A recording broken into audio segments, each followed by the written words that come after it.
Hey there, I need to get some disclaimers out of the way. This is You Kill Me Every Time. This is a remake of STRADE'S route in Boyfriend to Death, and this game definitely deserves a dead dove warning. Here is the disclaimer that shows up in the beginning of the game. I'm gonna give you a moment to actually read it.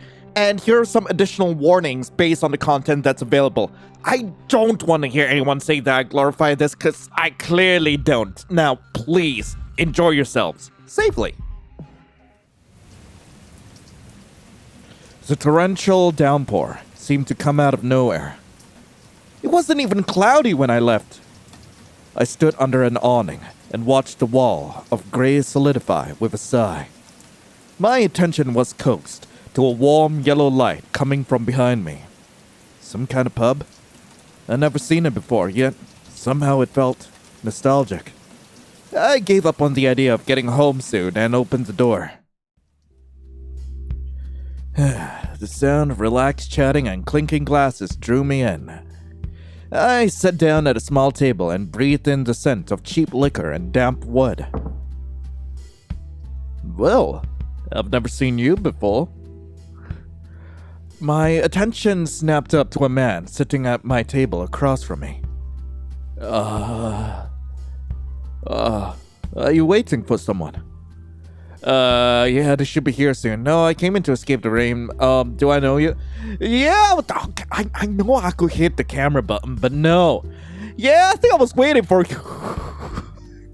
I could flirt with a man who's going to ruin my life. I could. I know where this is going. Terribly. Yeah, I was waiting for you. Oh, you are so charming. I got a bit ahead of myself. My name is Strade. What about you? I'm Lion. Nice to meet you. Oh, I'm glad you came here. I was just thinking to myself how I wanted someone to talk to. I noticed that he had a light European accent of some kind. Please, let me get you a beer. He shifted in his chair, seeming as if he wasn't going to wait for an answer. Really? Thanks. Could have a soda instead. Say nothing. Really? Thanks. He grinned as he got up. I watched as he sauntered towards the bar. I let out a short sigh and took a look back at the windows. Still raining. Maybe even worse than before. My mind wandered. What am I doing here? Suddenly, Strade was back. He set the 2 drinks on the table as he sat down. This is my favorite beer. It's a good place for conversations, don't you think? I looked around at the patrons, nearly all sipping beverages. He was right. Everyone was talking. Among the murmurs, a few excited exclamations about the weather. I took a sip of my beer, and he did the same. Since I've never seen you in here before, I assume you went on your way to the bar. Did you come from work? Yeah, I was heading back from university. I was just wandering around, getting some shopping done. I was just trying to get home before the rain. Wait, what did he say? Something about work? I guess. Oh, I could just say I was trying to get home before the rain. Oh, I see. I suppose that really didn't work out. Well, hopefully the rain clears up soon. Although, in the meantime, I'd love to hear a little more. I relaxed into my seat and began chatting with him. It seemed so easy to talk about myself. I hardly noticed my beer rapidly disappearing. I told him about my day while he listened, fully invested. And then, well, I ended up here. So you have. I suppose your bad luck is my good luck. You've been fascinating so far. He chuckled, seeming totally pleased with the situation. Hey, let me get you another drink. Sure, why not? Are you sure? I think one is enough. Are you trying to get me drunk? No thanks, I'm good. Are you trying to get me drunk? Well, I admit, I'd love to keep chatting. If it costs me a few beers, then I will happily pay. He left again, swiftly coming back with a drink. He slid it over to me and took another sip of his own. He leaned back for a moment, looking behind me with a whistle. Rain's still coming down like crazy. I suppose I haven't told you anything about myself yet. He stopped to consider for a moment. Well, these days when I'm not hanging around here, I'm usually working on the odd project. I started studying engineering in Europe, then moved here. I went to a university a few provinces away to continue with that. The mortgages are cheaper here. I raised my eyebrow. Engineering, the odd project. Really? That's interesting. Stay silent. Engineering? Maybe I should ask about that. Yeah, I really love it. I designed and built machines. The puzzle of making them more efficient, more reliable. It's really quite addictive. And I suppose I'm lucky too. I managed to secure a few patents that are still paying royalties. More income means more beers for my new friend. He lets out a deep laugh. He really seems to be enjoying himself. Also, I have no idea what accent I'm giving straight. I'm just like mixing it up. Because I know it's supposed to be German, but how am I supposed to give him a German accent when I don't even know like how to pull that off? So, general European is kind of what I'm going for. He went on to gleefully explain a few engineering concepts, despite the fact that a lot of concepts went over my head. His excitement in explaining them was infectious. I looked down at my empty beer. Have we really been chatting for so long? Or has he been steadily sipping my beer from under the table? Let me freshen you up. Oh man, thank you so much. It's my pleasure. Man, I should have really tried to figure out what the German accent is like. He left and returned with another glistening mug. I could still hear the rain hammering at the roof of the building. It didn't bother me like before. I gulped my drink. This really isn't so bad. The time seemed to slip by. An hour passed in a blink as Strade kept bringing me new drinks whenever I ran dry. I found myself listening to him and talk about myself with a sense of ease. Whenever I cracked a joke, he laughed heartily. As he kept chatting away happily, I leaned in. There's something attractive about him.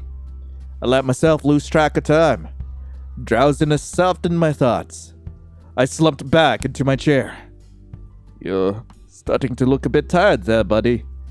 I yawned in reply. It's this bar. It's making me feel sleepy.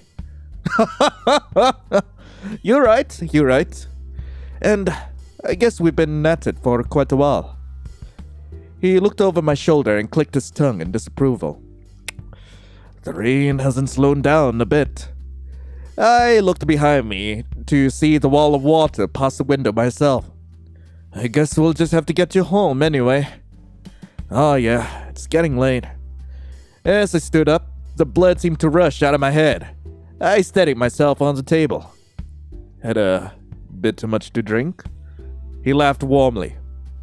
You certainly can't leave like that. Don't worry, I can drive. I squinted at the table. He barely touched his beer! The bar is much quieter now. I really lost track of time. We walked past the last few patrons and pushed through the door. As it shut behind us, the soothing sound of the bar was abruptly silenced, and we were left alone in the dark with the roaring rain. I parked just over here. His arm wrapped around my shoulders. Before I could protest, I was pushed into the sheet of falling water. The sudden splash of cold water on my face wasn't enough to sober me up. I stumbled, and his grip tightened. His firm embrace was the only thing keeping me upright as we walked forward. I cursed myself for drinking so much. This is a little embarrassing. Which way were we going? It's hard to see in the dark. Suddenly a brick wall emerged from the murk and slammed into my face. Strade's weight followed and ground me against the rough surface. Whoa! Aren't we moving a little fast there, Strade senpai? I'm sorry. I could feel his laugh shake my body in reply. I can't help myself. He shuffled for a moment, then wrenched my wrists together behind me. The sound of a zip tie closing sent a deep chill down my spine. I tried to pull my wrists away from his grip, but another tie tightened around them. Oh, come on.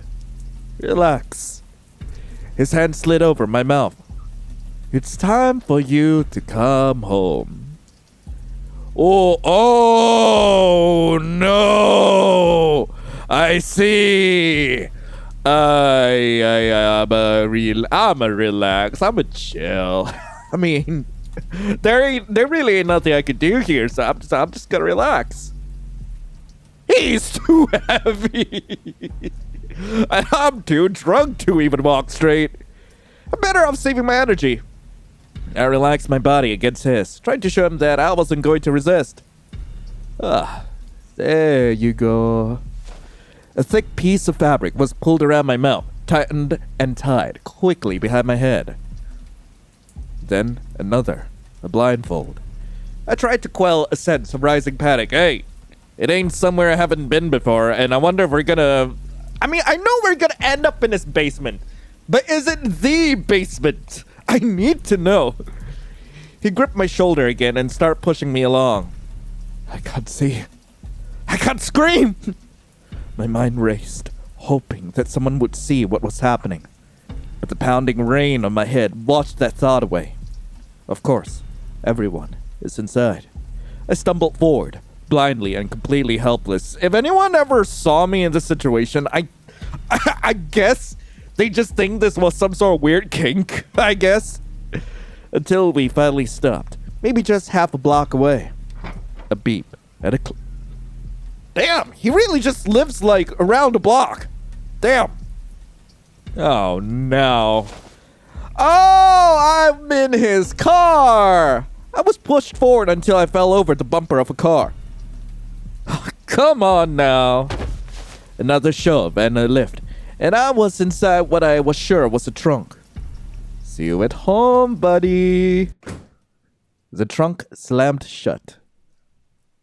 Some insane part of my mind felt like it was worth focusing on being warm and out of the rain. The sound of the engine brought me back to reality.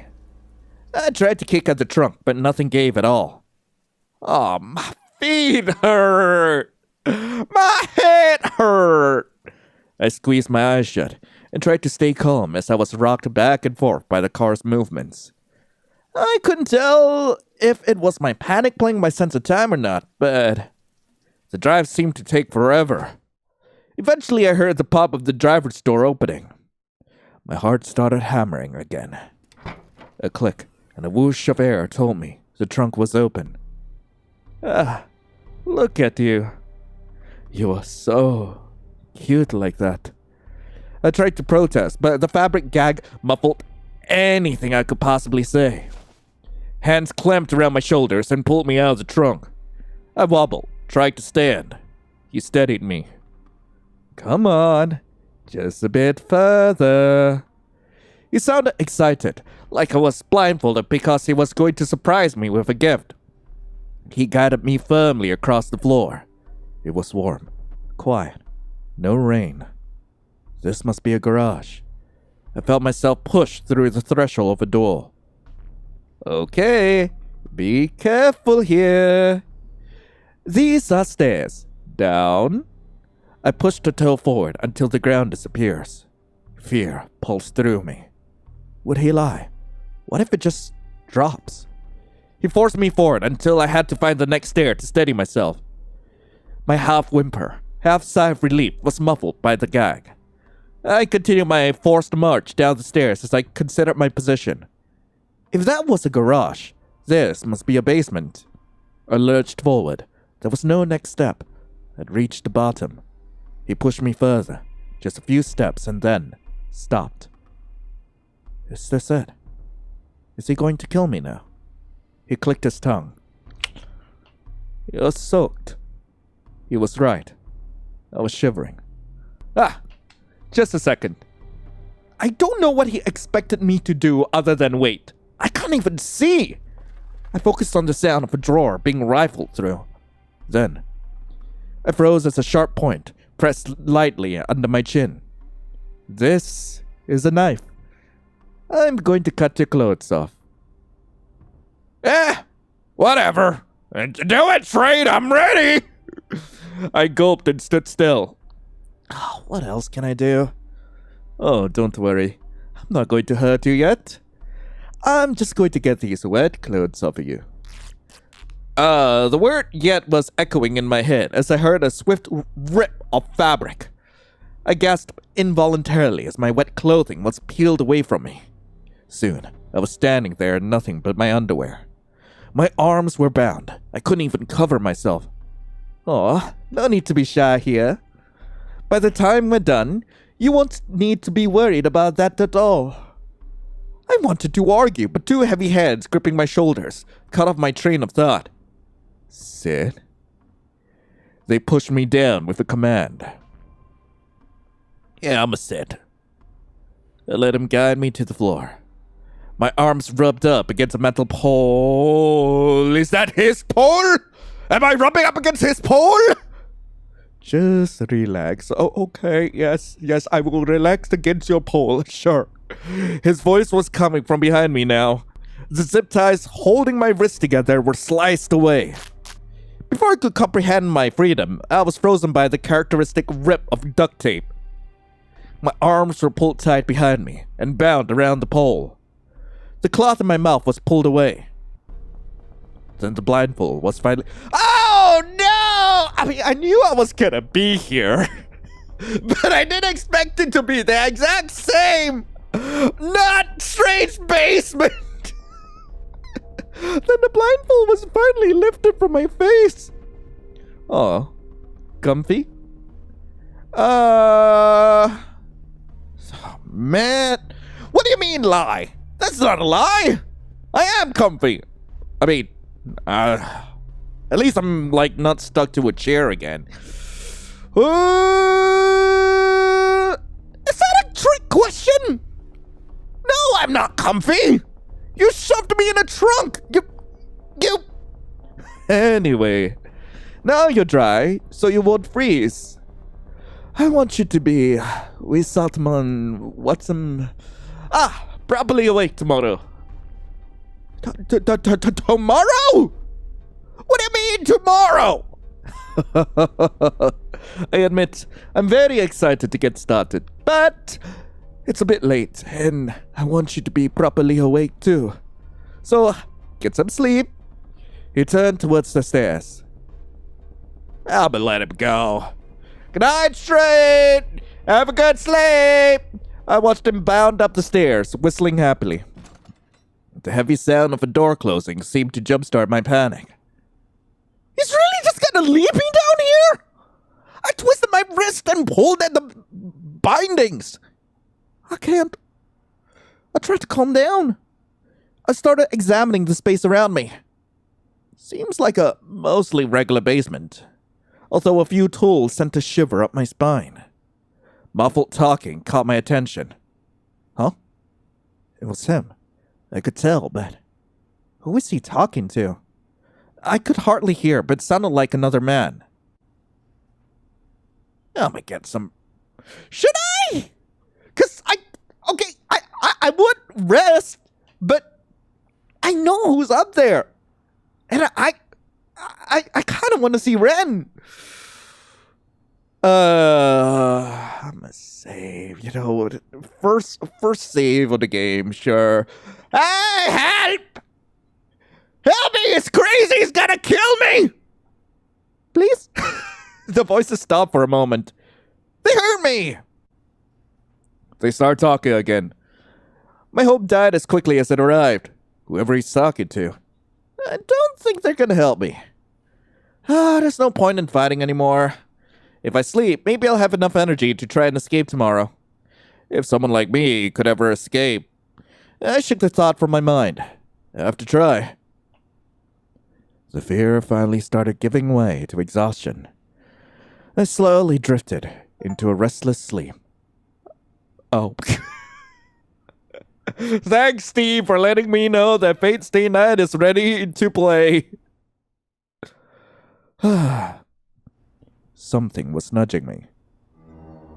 Hey. I Are you awake yet? My memory fled back to me, bringing fresh panic in its wake. You are very cute when you sleep, you know? I thought coming down the stairs would wake you up. Oh no, this can't be real.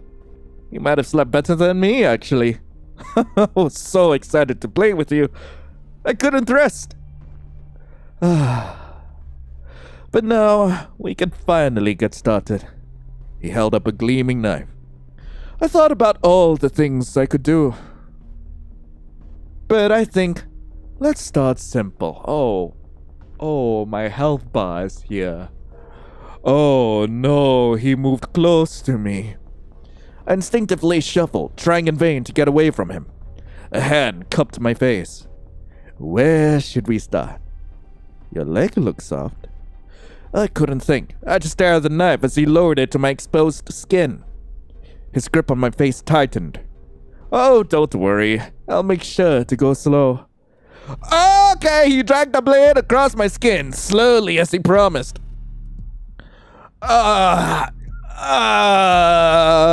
Okay, so... I need to manage my sanity, I believe. Ooh! I mean... Yeah, why not? What the hell? You are so spirited.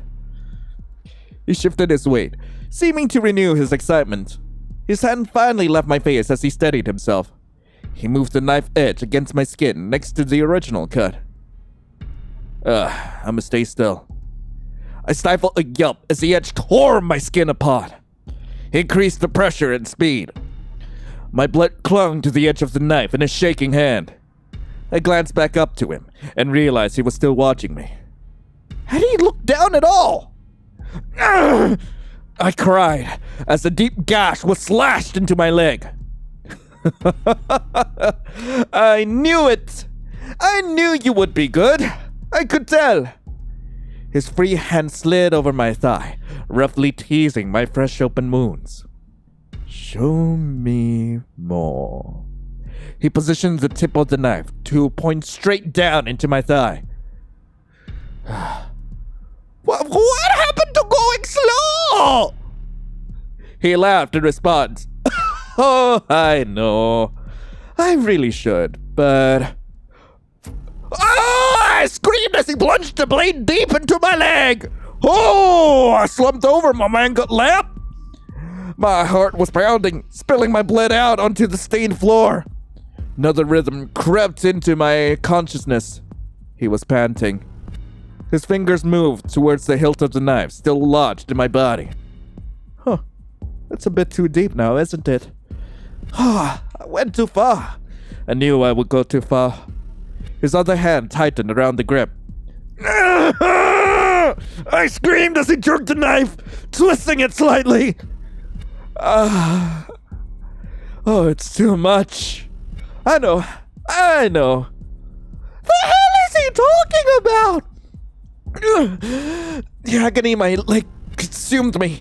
His confusing self-argument was more than I could process. He started to pull the knife out of me. I groaned as the serrated edges of the knife tore in my mutilated flesh. I tried to breathe slowly, to adjust to the pain. He kept pulling the knife out, slowly, agonizingly. He matched his breathing to mine, his breath growing deeper as well. You see, horny? Finally, the tip of the knife emerged from the bloody pulp. He breathed out a sigh, as if it had come out of his own leg. I remained frozen, worried that any sound emotions would get him going again, and from what we've seen, it really gets him going. Eventually, his breathing relaxed. Aw, you're bleeding a lot. His fingers hovered over the wound he created. Too much. His hand balled into a fist, withdrawn in chastity rather than violence. He let out a breath and stood up. My body finally released a fraction of the tension it was holding. Do you want me to stitch you up? Yes, please. Why not? Why not? Yeah.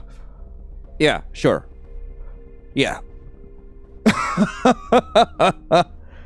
You know it will hurt, don't you? But you know you need to stop bleeding too.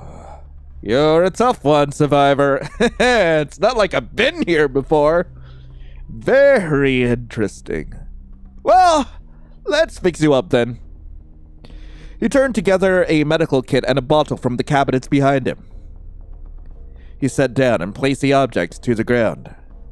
He picked through it. I was a bit surprised to see how clean everything looked. Individually wrapped sterile supplies looked so out of place in his bloody fingers. He tore a tiny packet and pulled out a curved needle. Anxious energy flowed through me like a wave. Why is he moving so slowly? I tore my gaze away from the needle and found the answer. He was staring at me. You're sweating. I instinctively examined him in return. So are you. He lowered the needle to my torn up thighs. I twitched reflexively, anticipating pain. He lowered his knee over mine and held down my other leg firmly. He brushed the needle over the largest gaping wound. I twitched again, but his body kept mine restrained. He clicked his tongue appreciatively. This will hurt. Before I could react, the needle shot through my ruined skin. My gasp of surprise devolved into a groan of pain. He pushed the needle through the other side of the wound, eliciting a fresh cry. His concentration didn't waver. He kept moving the needle. In, I squirmed. Out, I screamed. He was moving faster. I couldn't keep track anymore. Why? He pulled the strings smoothly and tied them with mechanical precision. I thought you were an engineer! Now I just remembered you're an engineer! Like, oh wait, yeah, maybe they had to go through like some sort of training, like wherever he used to work. Like maybe he learned first aid there. Maybe.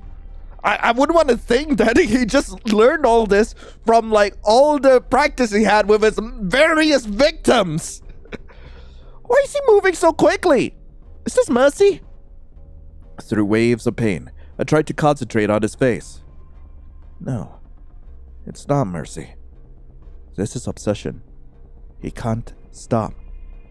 I don't think he could even slow down. I tried to relax as he finished. Eventually, he paused, scanning my leg. Oh! Ha! Not bad! Not bad at all. I finally lowered my gaze and held in a gasp. They're perfect! The length of the cut strings, the distance between stitches. Something about the unwavering uniformity made me uneasy. He was panting and sweat. Bro, did you want to be a doctor? Is that what's going on? What do you think, mein Liebchen? They're perfect, actually. Oh, my stab wounds! What did you call me? Refused to answer. They're perfect. He let out a genuine laugh. I wasn't sure if he picked up on my incredulous tone. Well, I had an inspiring canvas. Anyway, we still have one more thing to do. I balked at the idea of any more torture. Need to clean you up. I let out a small sigh of relief. I just remembered something. In the original game, if we got his, affection points too high up, he still kills us. It might be different this time! Maybe if I try the same thing again, something different's gonna happen, right? Right? Something different might happen if I, try to, just follow his whims, right? Let out a small sigh of relief. It would be no good if he got infected. I looked down at my freshly stitched, bloody thighs. The angry blush of bruising was already spreading out from the wounds. He opened another packet from his medical kit. It had a wipe inside. This will sting a bit. I sucked in a breath, prepared for the worst. Yet he moved fairly gently. He rubbed the wipe over my leg, carefully cleaning the blood. It did sting a bit near the cuts, but certainly not as bad as anything I just endured. I guessed as his hand dipped between my thighs. There's blood here too. He seemed to enjoy my reaction. On my penis? I tried not to think too hard about it. It's still intact, right? There. Mostly clean. Mostly? He grabbed the bottle beside the kit. This will sting a lot. He opened the bottle and immediately poured it over my injuries. I screamed at the instant. Intense burning. I thought it was acid at first, but thankfully the pain began to subside quickly. Alcohol. Should be nice and clean now. I felt my body slumping forward, pulling at the bonds on my wrist. I could hardly feel them. Feeling a bit worn out. Now that the pain was starting to dull, my head was starting to feel heavy. I couldn't think of a response, but it didn't seem like he was expecting one. He cupped my face in his hand. Ooh, okay, I shouldn't get his affection points too high. I can't get it too high. Shake it off, ignore it. I guess I ignore his hand? I'll ignore it. I was so overwhelmed from the explosive pain just beginning to fade. I barely noticed him. I could see why you might be tired after all that. I was a little bit, extreme. But you're very exciting. The buzzing pain was distracting me. The hell is he talking about? I'm so glad I brought you home. I feel like I'm getting to know you very well. And as much as I want to push you to the edge, I want to make this last. So, I'll let you rest. We'll have time for all that later. He stood up straight in a motion to leave.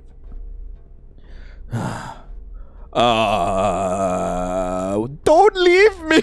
Let me go. Wait, I have questions. Say nothing. I have questions! Why are you doing this? Hey, what? Okay? You're very talkative. Don't worry. We'll have time to get to know each other.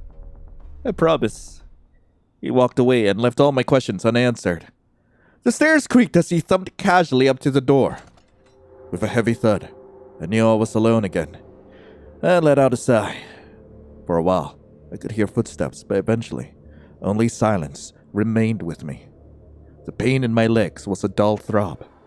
I tried to consider my options. Oh shit! It's point and click. I need to show my mouse. Damn it! Right, what can I do here? Light switch? No, I can't do anything about that. Light bulb? What do I do? I'm stuck here. I really can't do anything. Man. Whoa! Ren! What the what was that? Hey! Come back! Help me. Just as hopelessness closed in on me again, I heard thumping upstairs. The door opened, and heavy footsteps descended. Hey, buddy.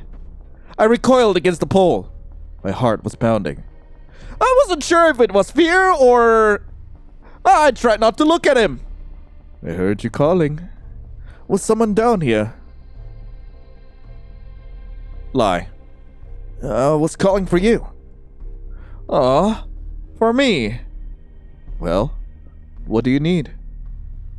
Kinda hungry, actually. Please. I'm starving. It wasn't even a lie. Oh! I forgot to come feed you. The relief at him believing me was giving way to annoyance at being starved by accident. He sauntered over to a small fridge and hummed. I can't look anywhere else. This is fresh. He took something from the fridge and stopped in front of the sink. He pulled out a cup from the cabinet and filled it with tap water. Here. Water and roast beef sandwich. Is it really roast beef though? I'm not being force-fed human meat, right? Because if so, like, you better tell me now. I was embarrassed at how quickly my mouth started watering. He held the water in front of my face and nodded. He's not going to untie me? I swallowed, hyper-aware of my dry throat. I can't worry about my pride now. I leaned forward and touched my lips to the rim of the cup. He tilted it gently, and I gulped it greedily. About halfway through, I coughed and sputtered from trying to drink too quickly. He only laughed lightly and leaned in. Relax, relax. I'm not going to take it away. My cheeks flushed. I'm just really thirsty, especially for you. I leaned forward and let him offer me the rest. Good. He took the sandwich from the plastic bag and held it up for me in the same way. This time, there was no hesitation. I immediately went in for a huge bite. It was probably an average sandwich, but right then, that moment, it was divine. I kept taking bites, trying to remind myself to chew properly. I was only semi-aware that he was watching me intently. I was too hungry to care. Eventually, he held the last bite-sized piece up to me, and I took it like the rest. As I chewed and finally finished eating, he dusted his hands off. A wave of relief washed over me. I hadn't realized how bad it was. Thank you. It was really good. You look so much happier. I was snapped back to my reality with him in front of me. I'm glad you called me. Now you'll have more energy tomorrow. The word tomorrow seemed to echo in my head. But, you still need your rest, eh? So, get some sleep. He made his way over to the staircase, then climbed the stairs, humming again. And once again, I was left alone in the dark. I finally let go of the tension I was holding. That went a lot better than I expected. The terror of the situation was ebbing away, and there was a meal in my stomach. My heavy eyelids slid closed. I fell asleep soon after. I blinked and strained to see in the darkness. Slowly, it began to make out a shape. It moved with me. Who am I? I fearlessly reached out and touched the moving shape. My fingers met soft, familiar flesh. Oh, it's me. It's me. It was my skin. I could feel it. I could tell by the electricity inside it. That's me. I moved, and my reflection moved with me. Are you sure? My fingertips halted, gently pressed against my own. I tried to focus on the details. What do I look like? What am I supposed to look like? Who is this? It's me. Filled with sudden revulsion, I pulled back, but I did not. I reached for my throat as I stumbled backwards. I love you so much. The hell? Something was shaking me. Oh, hey, honey. Good morning, mein Liebchen. Or maybe I should say, good noon. You were sleeping very deeply. My nervous system was awake, but my brain was still catching up. The dull throb in my legs made itself known against my will. I wanted to let you rest, but I couldn't wait any longer. We have so much to do. I knew I wasn't going to like where this was going. But somehow, I was surprisingly glad for the company. But first, a couple of things. You don't mind if I film, do you? Oh, no, I know what's coming. And I don't know if I like it. You know, maybe I would like it. Maybe I would. You know, it's that scene. It's that scene. You know the scene. You know what I'm talking about, right? No? This is your first time here? Oh, cool. Welcome. As you can tell, this is not a dating sim. Anyway. What do you mean film? No, you can't film me. Sure. Why even ask? Oh, my God. Why even ask? You're gonna do whatever you want anyway. He laughed in response. I am. I just wanted to know what you think. But it seems like you're ready to let me do what I want. That's good. That's very good. Don't worry. You won't even notice it. I looked around, trying to find a camera. See? I couldn't find it. I sighed and let it go. I'm sure the camera is the least of my problems. He suddenly pulled something from his pocket, causing me to flinch slightly. I also have something for you. Oh, sweet! A granola bar! You seemed pretty hungry last night. So let's start off with a bit of breakfast, eh? You need your energy. He unwrapped the bar and held it up to my face. Woo. I mean, I think I would look pretty cute eating it quickly, so yeah. I immediately went for the bar and took a huge bite. I didn't care how I looked anymore. I was hungry. I barely chewed the first bite before going in for another. I half expected him to tear the bar away, to trick me somehow. But he held it steady as I ravenously wolfed it down. Hungry, eh? I answered his question by yanking a chunk of bar from his hand with my teeth. You can chew. I won't take it away. I huffed out a breath and slowed down a little.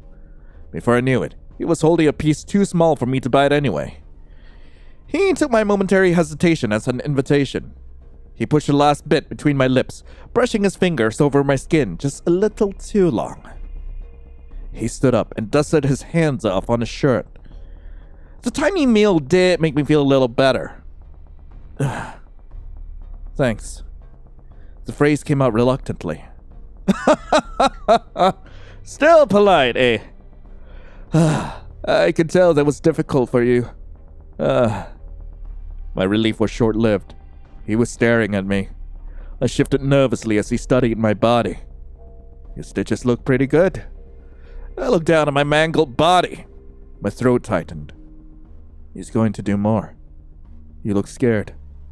He shifted his weight just a bit closer. 2 nights alone, tied to a pole in a strange man's basement. I'm sure you know that no one will find you here. So it's just you and me. And you know, I am going to kill you. Do you think it'll be today? Or will I just play with you again? I squeezed my legs together. What is he going on about? Maybe I'll cut all your new stitches open. Or maybe I'll cut out one of your organs and make you eat it. I bet you look so cute with your liver in your mouth. You're going a bit pale. Okay. I have a better idea. I really didn't want to hear any more of his ideas. I almost wished he'd stop talking and get it over with. Why don't I let you have some control, eh? You get to choose what we do next. Man, what is this? Please no more. I choose you letting me go. Wait quietly. Yeah, but wait quietly. I swallowed nervously. He turned to the cabinets and took his time looking at different tools. I couldn't quite see what he was doing, but I heard a click. Yes! This is good! Manual versus automatic. Oh no, I heard the unmistakable whir of a drill. Okay, Lion, here's your choice. Drill or hammer? Wait, hold on. Ooh, can I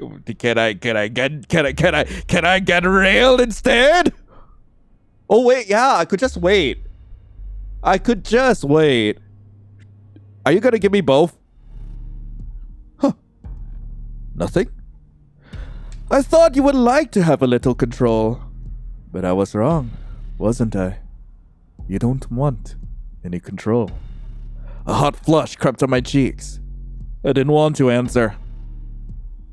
He laughed and knelt down next to me. Okay, I'll use both then. Oh no! I have an achievement! I'ma remain silent, yeah. Let's start with drill. He held it in front of me and pressed the trigger, demonstrating its power. I flinched. but he barely noticed. I've given your legs a lot of attention. Maybe this time, He aimed the point of the drill at me. I watched the metal bit hover over various parts of my body. I was paralyzed, barely willing to breathe. He tapped my arm with the drill. I think it's time I played with your arm. He pressed the blunt, motionless tip to my bicep with bruising force. Are you ready? Ah! In the next moment, noise and pain exploded like a bomb in my mind. Blood splattered across my face as the bit shredded the skin and muscle of my bicep. My scream outlasted the whir of the drill. As that died too, I realized that he had also been yelling with me. He was trembling with excitement, and I could feel it through the metal deep in my arm. More! More!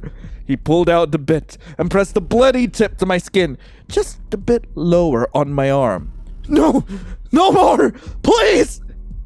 You had a chance to control this. He reached out to caress my cheek with his free hand. I gulped and stared ahead. But you were too scared. And now you have to deal with the consequence of that. He pulled the drill, and I was once again enveloped in total agony. I couldn't stop from thrashing like an animal, even though all it did was make the damage worse. Finally, the drill died down. My arm was throbbing so painfully, it felt like my fingertips were broken. I watched in horror as the drill bit slid out of my body and released a well of blood. I never quite got to the bone. I couldn't seem to make sense of his words. I tried to put together the sounds in my head like an impossible puzzle. Let's switch gears. I watched him thrust a clenched fist in front of me. It opened and revealed nails. I wanted to beg, to scream, but I couldn't seem to put my own words together. All that came out was a garbled mess of panic. He plucked a nail from the group, then held it over my bleeding arm. The bulging, swollen mess on my bicep flinched, but my bound wrist kept it firmly in place. No. He teased the edge of my frayed skin and pushed the tip of the nail into the wound, slowly. His entire body moved against me as he pushed the nail in, bit by bit. By the sound of his shuddering breath, it was taking all of his effort to maintain control of himself. I didn't bother trying to hold my own reactions back anymore. I moaned and cried out as he pushed the nail deeper, until the nail hit resistance. My bone, I assumed, in a haze of terror. I looked in his eyes, then saw him raising the hammer with his other hand. I froze. It was as if the ground opened underneath to swallow me. The muscles in his arm flexed. And the hammer came crashing down. It was like a firework, exploded in my arm. I shrieked until my throat was raw. A kaleidoscope of fear and anger, and thoughts I didn't even understand, assaulted my consciousness. Oh, come on. That was just one. Just one? Just one? He revealed another nail, and my thoughts became nothing more than shattered glass.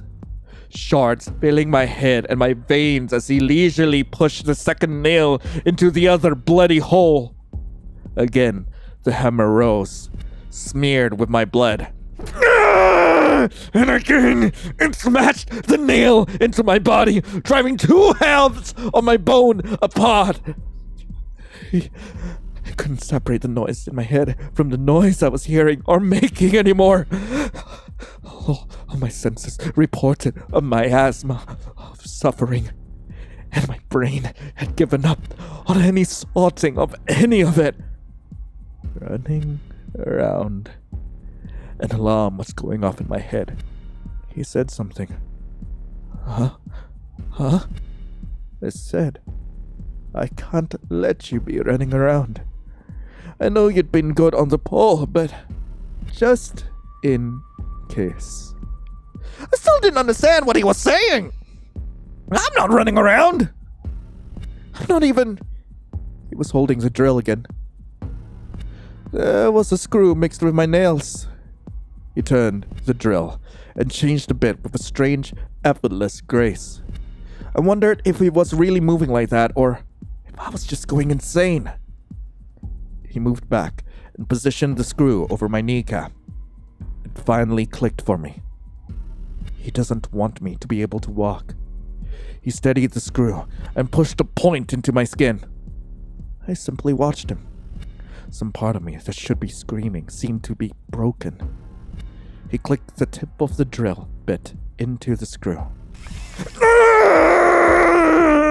My scream filled the basement as he pulled the trigger.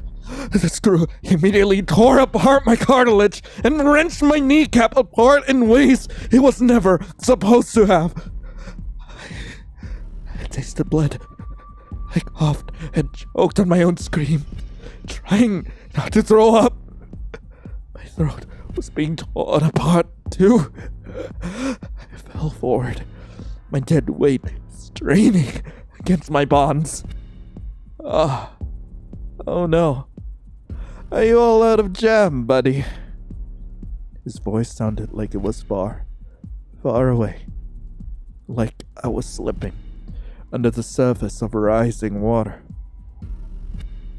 I felt him, close again, straddling me. His hands crept over my skin. Come on, stay awake. He started feeling me, lower and lower, until he was cupping my ass and pulling me closer.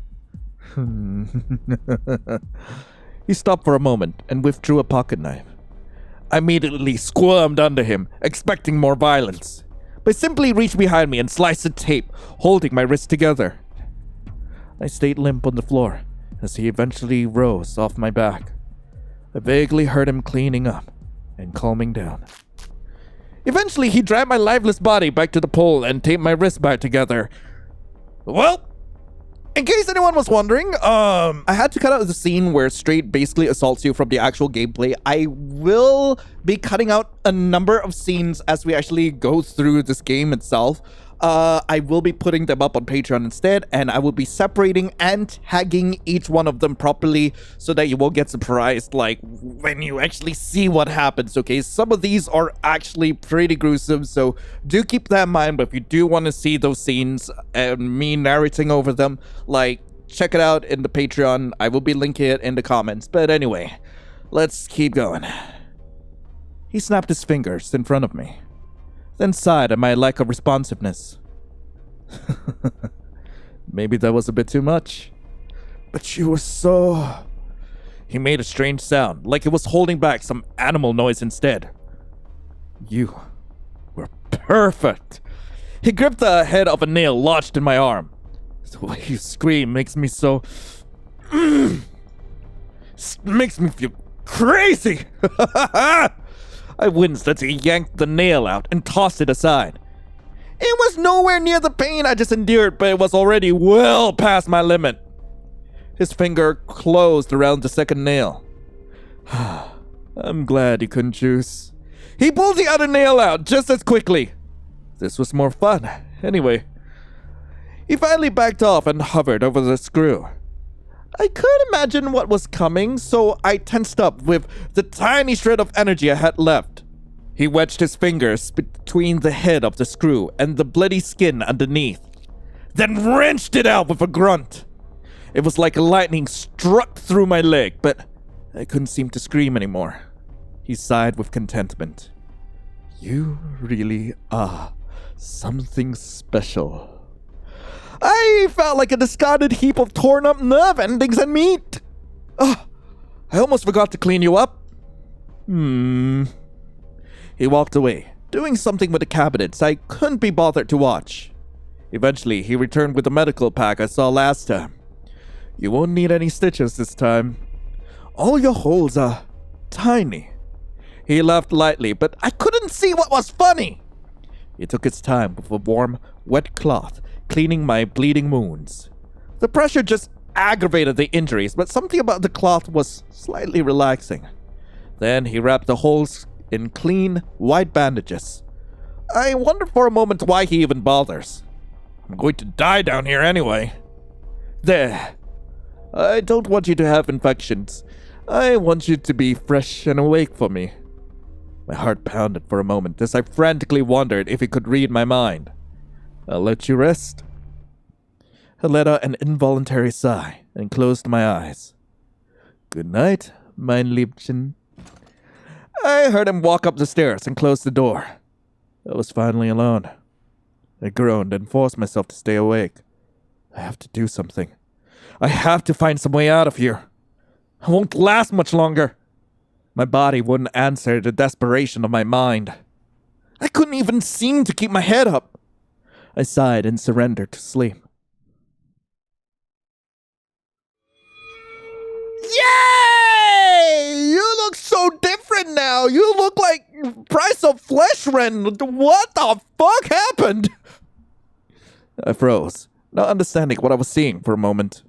The figure in front of me was definitely not him. I couldn't sleep. I pulled my aching legs towards myself. Those ears and tail. Am I dreaming? I'm not going to hurt you. I just wanted to take a look at you. I couldn't seem to find my voice. I could only stare at him. After I got over most of the initial shock, I realized that he was staring at me too. I thought I was used to wearing nothing but my underwear, but I shifted my legs to try and hide my body a little. Who are you? I'm Ren. Oh, I'm Lion. I know. He talks about you a lot. He straight appeared in my mind like a lightning strike. I knew then, without a doubt, I was awake. 1,000 questions exploded in my head. One rose to the top and fell out of my mouth before I could organize them. Will you help me? I can't. Look, it's not that I don't want to, okay? I want you to last a long time. As long as you're alive, he'll leave me. But he doesn't know I'm here. I'm not supposed to be down here. Oh, man. I never really got to this part like in the original game. I don't remember if I actually, like, encountered Ren in the first game. What happens if he finds out you're here? So you're not with him? With? He sighed for a moment before answering me. No, I am not with him. Do you see this collar? It's a shock collar. He always has a remote for it. If I do anything wrong or if I step outside the house, it'll electrocute me. I took a moment to process the onslaught of new information. So, you can't do anything. Now you're getting it. Why even come down here? How did you end up like this? Or just gather he'll kill you? Why does he do this? How the hell should I know? I see. I tried to calm the storm in my head. I don't think it's dangerous, but I don't think it can save me either. Anyway, I have to go. I pushed this too far already. Thank you, Ren. Stay alive. As long as you can. I really have to go now. He turned and left, moving deftly to the stairs. Well, what now? Can't really do anything here. I could do something. I mean, door. I could try my cuffs, but I don't think it's a good idea. Also, like, oh man, boyfriend. I mean, you kill me every time. Straight is smarter than boyfriend to death. Straight, probably smarter than other like antagonists that like have kept me down. That have kept me down here because I don't see anything that could possibly help. He didn't leave any knives or anything. Oh boy. I'm stuck back here. It's not like I can really reach anything. That is clearly something I could interact with. Damn. Maybe something else will actually appear if I just keep, like, just waiting. You know, maybe. Should I try it? Nah. Is that a smoke alarm? Why would you need a smoke alarm? Oh, but I think it's busted, though. Also, where's the camera he talked about? Like, he mentioned that there's a camera, but I don't see anything that could be in that can, right? Ain't no way. Man, where is it? I don't even see any security cams. Nothing. There's nothing here at all. Unless it's in the broken smoke detector. Could very well be. Could be. Damn. Should I attempt it? No. Gotta make another save here, just in case. Ooh. Well, that's not gonna do anything. I'm asleep then. I closed my eyes and tried to imagine my own bed. None of this was real. Hard metal and concrete cradled my broken body. Eventually, I fell asleep. It's not like I could even walk anyway. Right? Didn't he do something to my legs? Good morning! It's time to wake up. I opened my eyes slowly, reluctantly. Even the usual rush of terror I felt as I remembered where I was seemed to be muted. The trauma of the last few days had me feeling empty and weak. Oh shit. My health. Okay, my sanity is fine. My health is not. Oh, and I gotta make sure I don't bring him up to, like, full hearts. You've lasted a long time. His voice cut through the fog of my thoughts. I'm very happy for this. Well, I'm glad you're having a good time. He only grinned more in my mumbled, sarcastic response. But you're not looking so good. Your knee is swelling a lot. You drove a screw through it! It really hurts. Don't touch it. Stay quiet. You drove a screw through it, my dude! He chuckled quietly. We did get a little wild yesterday. I recoiled as he approached me and crouched down. Oh, please don't. You look so pleasant right now, but I know you're anything but pleasant. He ignored my protest and slid his hand over my knee. Still, the pain blossomed like a flame, even though its touch was feather light. You're doing quite well. You are very unbewusstlich. Robust. You make me forget words. He squeezed my knee and I lunged forward in agony. My dude! Ow! I hissed in discomfort as he continued. I want to try something a bit different with you today. Oh, don't make that face. It will be easy. But first, I'll need you off that pole. My mind raced as he stood up. You can be good if I untie you, right? I immediately nodded in response. Good. He stepped behind me and grabbed one of my bound arms. I felt a cold metal blade slip between my wrists and cut the tape. I shivered. I'd even noticed a knife in his hand before. He gripped my arm and pulled me upwards. I stumbled on stiff and injured legs, but he braced me against his body and held me steady. There you go.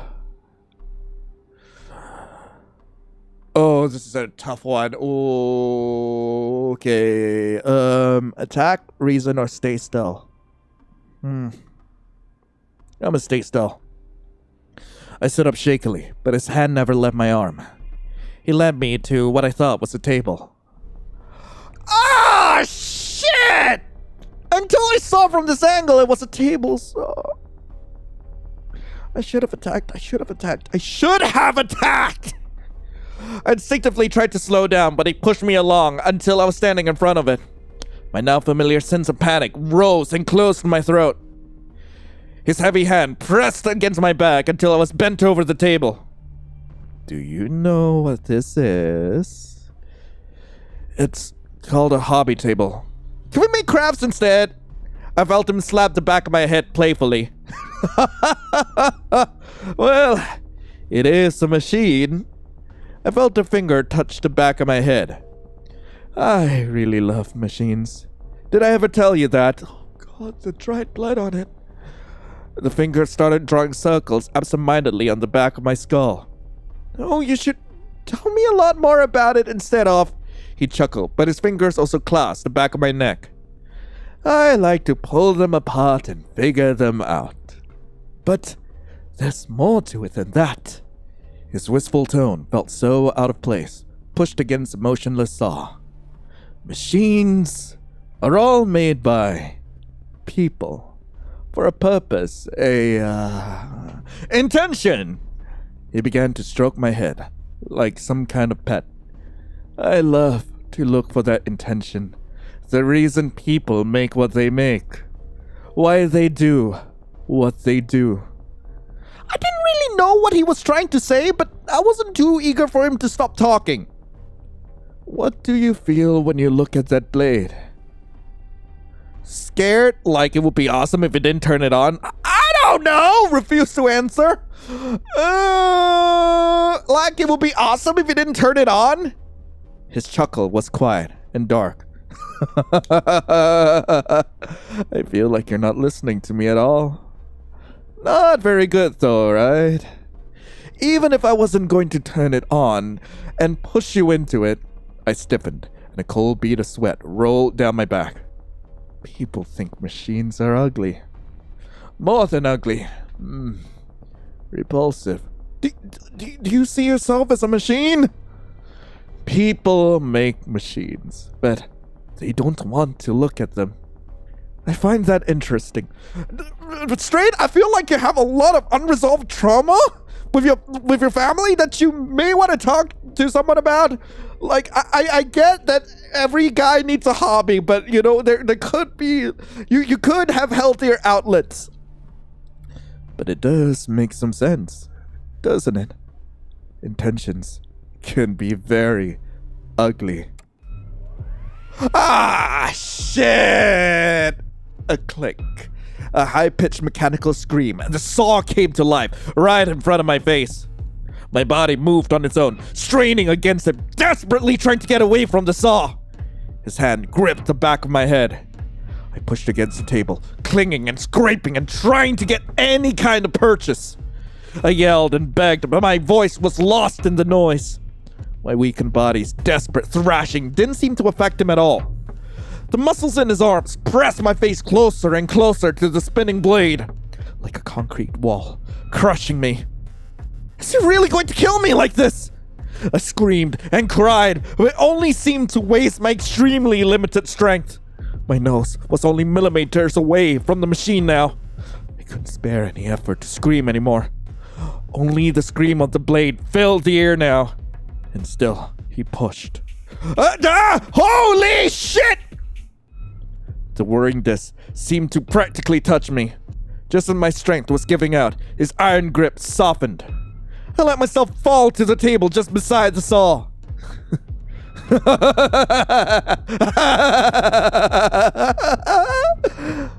He bent over my body, pressing me into the vibrating table. I almost did it. His voice was a little hard to hear over the saw, but he spoke very close to my ear. That would have been no fun. He would have died right there. I felt his gut bounce against me as he laughed. I didn't know if it was the blithe way he spoke about killing me, or if it was the noise. I felt lightheaded. Through the dizziness, I began to register something else. His gut wasn't the only thing rubbing against my... Oh my God! The saw finally stopped, but my ears were still ringing. I kept looking at the stumps of my hand. Is this someone else's hand? I was only vaguely aware of motions as he dragged my limp body back to the pole. A trail of blood followed me. It's my hand. It's my hand. It's my... Dots connected. Nerves fired. Pain finally found its way into my brain. It only took moments to progress from warmth to excruciating torment. Yet somehow, I felt a strange sense of relief.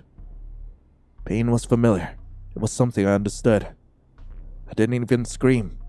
I didn't have it in me. "Can you hear me?" I looked up at him, the source of pain. "You look like you're in shock." I heard his words, but my mind wasn't forming a reply. My gaze dragged over his body. Medkit. That means it's over. Acid lightning shot through my arm as he picked it up and held my hand. Tears were flowing down my face. When did that start? He held the bleeding remains of my hand as if he was about to ask me to dance. A dry husk of a laugh escaped my mouth. The image was funny. Oh? Have I broken you? Break? I rolled a word in my mind, but I couldn't find its meaning.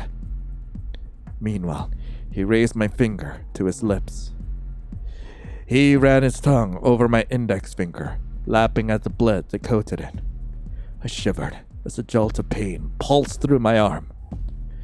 Even my undamaged fingers hurt. The agony spread like radiation. I twitched in surprise as he pulled both my remaining fingers into his mouth. The radial pain wasn't enough to distract me from the feeling of his tongue. The hot, wet muscle slipped between and around my fingers. I felt my neck heating up. The warm softness of his mouth was pulling me in. He'd never been anything but hard before. I couldn't make sense of it. He ran his tongue along me again, and I felt every texture in his mouth. But dude, is this even sanitary? He let my fingers slide out and breathed hot and heavy over my hand. I sat in stunned silence as he finally stopped. My adult mind wondered if the shameless display I just witnessed really happened. I couldn't help myself. You make me, what's the English word for verklempt? I shuddered at the feeling of his spit cooling on me, barely hearing him. Well, I'd better get you cleaned up. My rapidly weakening body wavered against the pole. But first... He absent-mindedly rubbed the fingers on his left hand slowly before continuing. I have to know more. Tell me, how does your hand feel? I could hardly understand what he was saying, let alone say anything back. I grunted softly in reply. Is that all you can manage?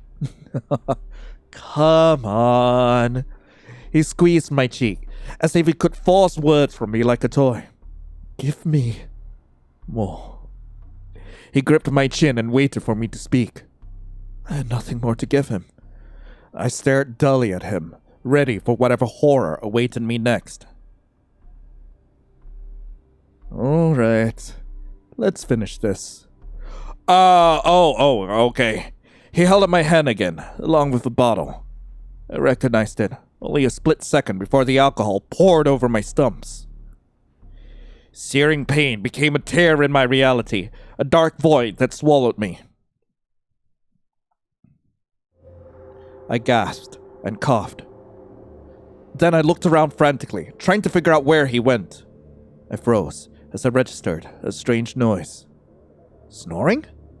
I remembered my hand. I inhaled sharply as a surge of pain as I tried to pull it in front of me. A tiny whimper escaped my lips. I'm bound to the pole again!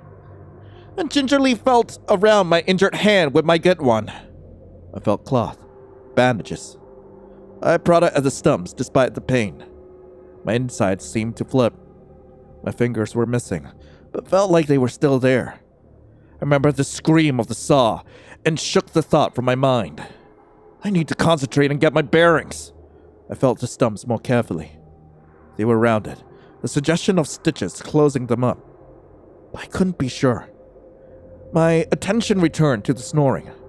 It seemed to be coming from this door to my right. My brow furrowed in concentration. Did I pass out before? How long has it been? I felt like I could think again, but my body was a mess. I was tired too. Very tired. Well, The hell do I do now? Rope. Oh! My hand hurt way too much from the struggle. I'm definitely not getting out of the tape like this. Damn! I might have goofed it. Might have goofed it a lot. I'm a wrist. I leaned back and closed my eyes. I didn't have to wait long for the void to pull me under again. Good morning. I struggled to open my eyes and focus on the voice dragging me out of sleep. You're not looking so good. But that's alright. I'm a bit sad to say it, but I think our time together is ending. A chill traveled down my spine. Straight, hold on a second, just a second! You want to torture me, right? I can do that! I can bleed, scream, whatever you want! I'll be the best guest you've ever had! Just tell me what you want and I'll... Fine. I know. You've been so good at telling me everything. It's just not enough. I need more than that. Wait, but... I loved having you here. I really did like you a lot. But, well, I want to be honest with you. I've gotten a bit bored. My mind was screaming. He's gonna kill me. He's going to kill me! Something inside me argued that suffering will end. But somehow, it was nothing compared to my body, my instincts, ready to fight for survival to the bitter end. Oh, I know you're scared. I pulled at the tape around my wrist, squeezing the flesh of my mangled hand painfully. I strained and struggled. At least we'll do something fun, okay? I had a new idea I wanted to try. He brandished the same knife that I've grown so accustomed to seeing. He stepped over me and trapped my body between his knees. You need to do your part too. I need you to try your best not to die right now, okay? He gripped my head tightly and forced it to stay still, even as I tried to pull away. I struggled against his legs as he ground against my face. Stay still. Well! What the hell? He gave me a new hole!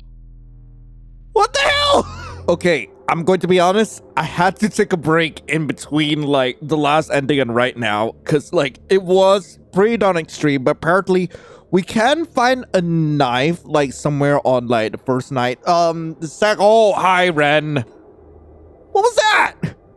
Like, what was he doing there? Okay, I need to, like, find a knife. So I'm gonna need to stay quiet. I clamped my stunned mouth shut. Whatever that was, it can't be good. I shook my head, trying to remember what I saw. It couldn't have been him. Was it a person, or... I let out an exasperated breath. I should just forget about it. I have enough to worry about. Right, I'm supposed to be able to find a knife somewhere. But I'm not sure where exactly it is. Even if I find the knife, like, how am I even supposed to get to it? Do I shake? Shake. Suddenly, one of my hands popped out of the tape. I froze, not quite believing I was free. Whoa! I clamped my newly freed hand over my mouth. It worked? My heart started racing. What do I do now? I didn't think I'd get this far. I leaned against the pole and shakily got to my feet, wincing as my stitches protested. Right. Oh, I better not go up the stairs. I better make a save, actually. So, cabinets, racks, jug cleaners, attachment for power tools. I desperately swept my hands over the shelves, hoping for anything useful. They caught on something plastic. I carefully pulled out a small card out of the cabinet.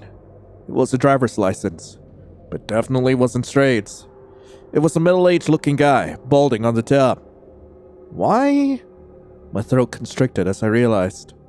This man is probably dead. He was probably down here, just like me. I hastily put it back in the cabinet and closed it. I tried to forget about it. Dang it, I lost some sanity out of that. I limped over to the cabinet under the sink and opened it. I dug through tape, nails, and screws. I huffed in annoyance. Nothing useful. Darn it, here. Plastic cutlery, bottle opener, and a bag of zip ties. Memories of the bar rushed to my head, unbidden. I pushed the drawer closed, as if to shut them out. Those aren't going to help me right now. What about here? Rows of various wrenches. As I was considering their possibility as a weapon, a glint of metal caught my eye, near the back of the drawer. A knife! I pulled it out as my heart started pounding. Take the knife. Oh yeah, now we're talking. I gripped the knife and closed the drawer. Ooh, nice. Already went up there. Anything else? Frig. I looked around and found a mini fridge. I popped it open and found a single cheap beer and a roast beef sandwich in a plastic bag. Of course it would be beer. Guess it can't be that picky though. Just aside the food made my stomach rumble viciously. Beer might have been my escape before, but I was starving. Leave it. My hands were shaking. I closed the fridge and sighed. I can't. Imagining him finding out was more than I could take. Anything else I could interact with in the meantime? I could interact with the stairs, but I don't think that's a good idea. Ooh, boy. I could. You know what? Let's just see what happens. Well, no time like the present. Can't wait around. I need to take the fight to him. I took my first step to the stairs and paused. I gulped and evened out my breathing. I can do this. I carefully climbed up the stairs, gently, slowly. I thought anyone could hear a creak through that door, but I moved carefully anyway. Soon, too soon, I met the heavy door. I saw a handle and a sliding lock? Why would it lock from the inside? I shook my head. That doesn't matter. I reached for the handle and twisted. Oh, hi there. Oh, I fell! Am I dead? I couldn't breathe. Panic and darkness closed my throat as I desperately tried to suck in a gulp of air. Oh, shit! Agony finally started to creep into my already overwhelmed senses. The hurried thumping down the stairs barely registered against my desperation. Finally, I was able to take in a breath. Oxygen carried the screaming message of every mutant nerve to my brain. A broken wail escaped my body. Lion, what were you up to? I instinctively searched for the knife. It was on the floor, uselessly out of reach. With a pang of terror, I realized he saw the knife too. So you got loose, and you were thinking to come and get me upstairs. He suddenly laughed. I really didn't expect that from you. You've been so soft and gentle, like a little rabbit. But you've got surprising fangs too, eh? I should have been more careful. You really might have killed me. But look at you now. I didn't want to look. The pain was blinding. I didn't want to see. That's obviously broken. I glanced down and immediately lurched at the side. Aside from the unnatural angle, I could also see what looked like my bone. I felt lightheaded. How do you feel? Broken anywhere else? My answer calmly. I winced as I bent my arm, testing them. I don't think so. It's just, I couldn't even seem to talk about my leg. Huh. Well, I can't leave you like that. My breath caught in my throat. The thought of him doing anything else to me was too much. Need to set it at least. Wrap it. He got up and left me twisted on the floor. I tried to make sense of the situation as I heard him rifle through the drawers. Why isn't he hurting me? Why isn't he angry? And why would he even bother setting my bone? I froze. Setting my bone. He's gonna... My stomach flipped. I'm sorry I didn't catch you up there. What? I was so shocked to see you on the stairs. I didn't think to grab you. Before you fell. Just get this over with. You're right. Let's get you fixed up. Now, hold still. I screamed as his hand clamped around my broken leg. I finally noticed the look in his eye, the sweat on his forehead. My scream eventually faded, and all that was left was our panting. His fingers trailed around my mangled leg. My arm slid and my head fell to the floor. The part of my mind warning me about his threatening touch was starting to fade. Are you passing out? His fingers twitched over my skin. I can't get excited. The lightheaded feeling was coming back. This time I was thankful for it. I vaguely felt him wrapping my leg in something. I couldn't lift my head anymore. I let my consciousness and my pain slip away. That was definitely a terrible idea. I blinked and strained to see in the darkness. Slowly I began to make out a shape. It moved with me. Oh, it's this shit again. Okay, let's skip through. Oh man, it's all gonna lead the same way, isn't it? Why ask me? You're just gonna do whatever. I realize I've been forgetting to feed you. I can't have you passing out from hunger of all reasons. You need your energy.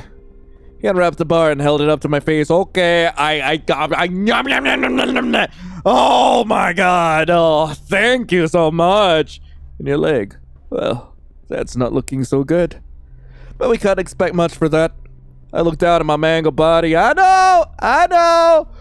I mean, I'ma wait quietly. I'ma choose the drill. Okay. The drill. Good choice. I was secretly hoping you would choose it. He put the hammer down and kneeled next to me. Got it. I flinched as he pulled the trigger and waved the spinning drill bit in my face. This can do a lot of damage, you know. You're pretty brave to be picking it. I feel like I was being pushed through a corridor. Sweat and heat, walls closing and pushing me closer to a killing machine. I smelled blood and envisioned a slaughterhouse. His free hand running over my thigh shocked me out of the vivid scene in my head. Your legs are a bit chewed up still.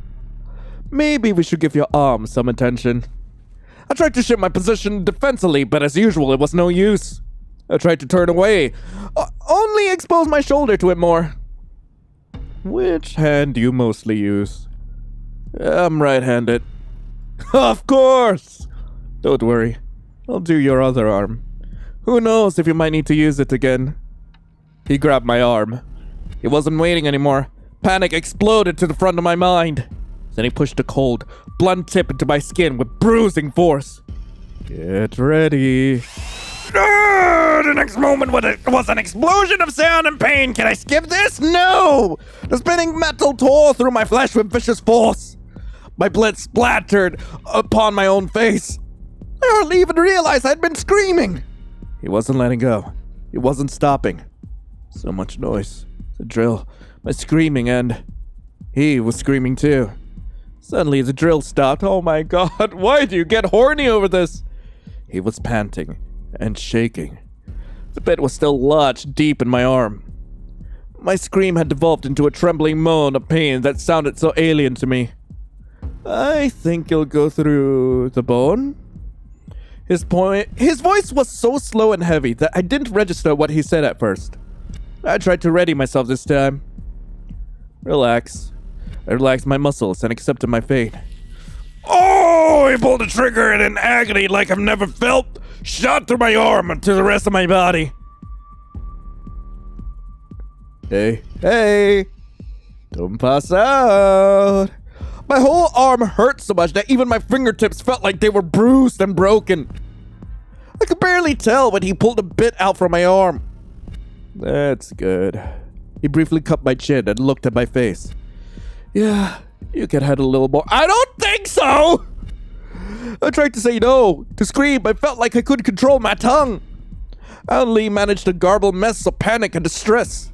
He moved the drill bit over my knee. It'll be nice. I'll be nice. And put it in the lake you already ruined last night. No! For a fleeting moment, I experienced true hell. I felt myself twitching. My skin was crawling. The constant pain and lack of sleep was overwhelming me. I twisted my body. Oh, what's wrong, buddy? I couldn't seem to control myself. I ground my teeth together. The noise in my head and the pain. Always the pain. Lion? I answered him with a choked wail. Just fucking kill me already! Whatever frayed thread that had been holding me together had finally broken. I banged my head into the pole behind me and screamed, I'll do it myself! How about that? I started slamming my head repeatedly. His hand shot out and grabbed my head. Stop! I twisted and yelled in his grasp. Stop it! He gripped my head tightly. My ears were ringing. I started laughing in its face. I wanted more. But I can't keep you like this. He sighed while holding me still. I have something for you. It will make you feel better. As soon as he let go, I started banging my head on the pole again. He stood up and dug through the cabinet. Stop banging! Where's the... There! He returned and grabbed my hand, holding up a tiny syringe. Before I could even register what was happening, he stabbed it and pushed the contents into my veins. What the fuck? What is... It's just to calm you down. Relax. The screaming, grinding glass in my head started to turn to fog. My muscles slacked. I don't like using that. His words blended into the grey nothingness. I felt something patting my head. When you wake up, we'll finish this. Just like you wanted. The world started to come back into focus. Oh, there's the camera. I did feel like I'd been sleeping, but I certainly wasn't awake either. The air was warm. I spent the next several minutes trying to regain control of my body. And looking for him. I couldn't see him. I tried to shake my head. Why is it so warm? My head hurts. I groaned. Does it hurt? I jerked upright and tried to see behind me, where his voice came from. You're looking more awake, at least. His voice sounded strange, like it was inside a bucket. I heard his footsteps get closer to me. How's your head? It hurts. I bet it does. Do you remember why? I tried to peer through the clearing fog in my mind. Remember all the things he'd been doing to me down here. The panic, the fear, getting worse and worse until... Oh! I hit my head! That's right. You were hitting your own head. I was telling our audience about it, but some of them didn't believe me. Huh? Audience? You're being watched. They're very excited to see you die. All the fear and panic, the broken glass in my brain came back in a flood. His hands gripped my shoulders. No, wait! I don't really want to die! I was just... He grunted and pulled me upwards against the pole, pulling me to my shaking feet. That's better. I don't want to die! Well, it's too late now. The people have been waiting and my kiln is preheated. Kiln? I twisted again, trying to see. Sweat began to gather on my forehead. He said kiln. Is that why it's hot in here? You seem pretty awake now. So let's get started. I heard a metallic creak and a scrape. Then he emerged in my view. Tears sprang in my eyes and terror exploded in my chest. The metal rod in his hands was glowing. No. He held it near my skin, demonstrating the heat pulsing off of it. Then finally, he pressed it to my chest. I screamed until I was hoarse. When the rod left my skin, I watched the ashes fall away. I shook and my knees collapsed under me. Stand up! The rod was thrust towards my knees. I sprang back to my feet, trying to escape it. Please.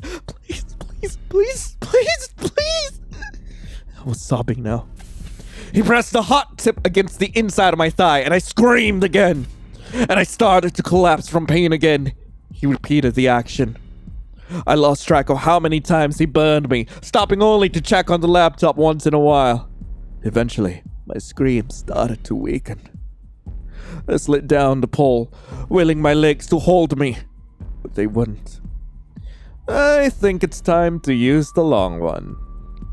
It left me briefly to retrieve another hot iron from the kiln. He walked behind me and wrapped his arm around my neck. I expected him to squeeze the life out of me, but he didn't. He just pulled me firmly back up the pole. I blinked tears from my eyes and focused on the pain. The smell of my burnt skin and fat.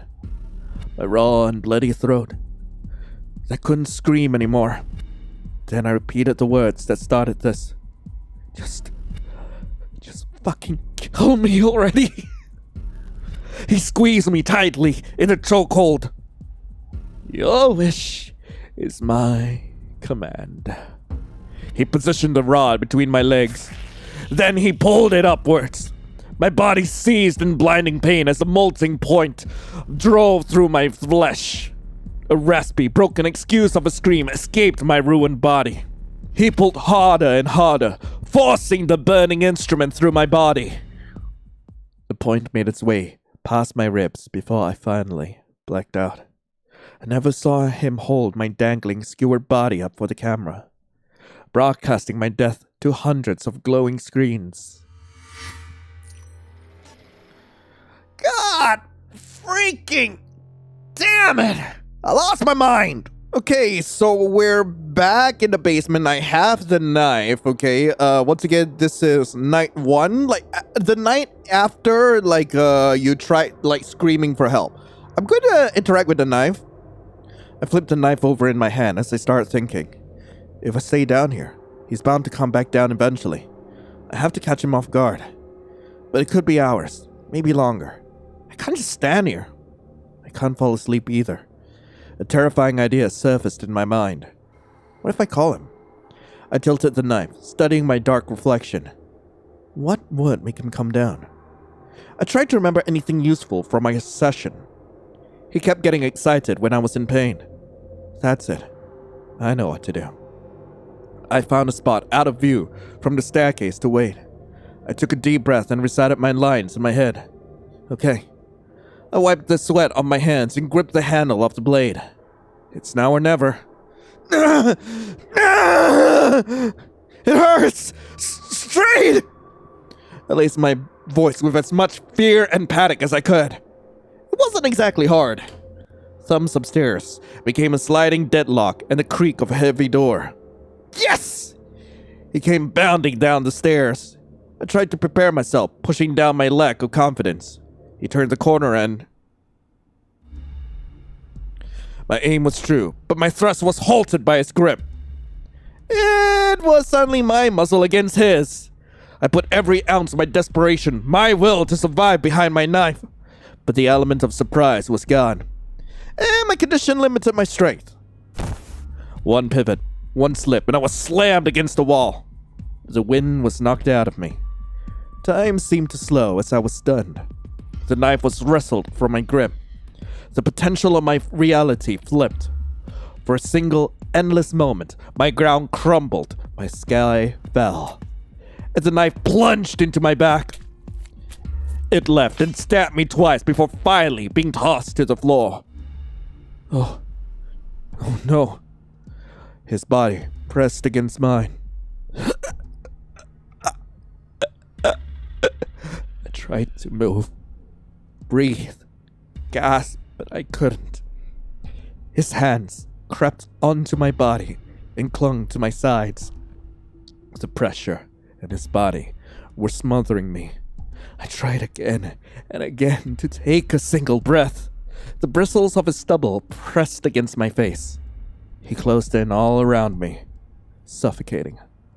I lurched with a cough, spilling blood from my mouth. Oh, that's why I couldn't breathe. I never thought you'd try something like this. Oh, Lion. He held me tightly, and I was grateful for the warmth.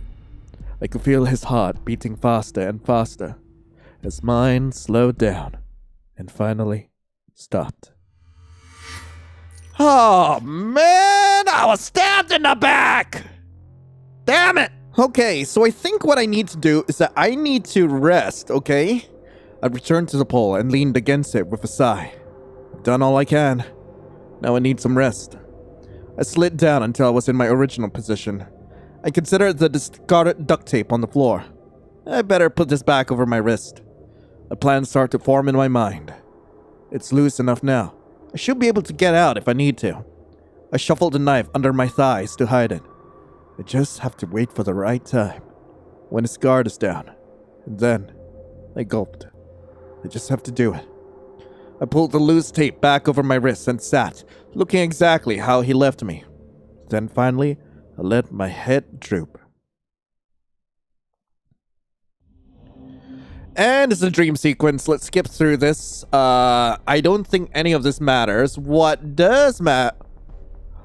I could stab him now, but I'm not going to. I do want to get to one of the survival endings. At the very least. I'm going to eat the bar quickly. Okay. Thanks. Wait quietly. Choose the drill. Okay, we're supposed to choose the drill. I'm right-handed. Okay, just let him go. I relax. Can't have you running around anyway. No! Okay, for a fleeting moment, I experienced true hell. In that split second, I felt the drill spin back to life, tearing through my skin. Then crunching, grinding through the bone just beneath. My head was pounding. No, my whole body was throbbing. My throat was so sore. I tasted blood. Was I screaming? Come on. Come on. There you go. My arms. My knees. The pain was so overwhelming, I was feeling nauseous. Stay with me. I know.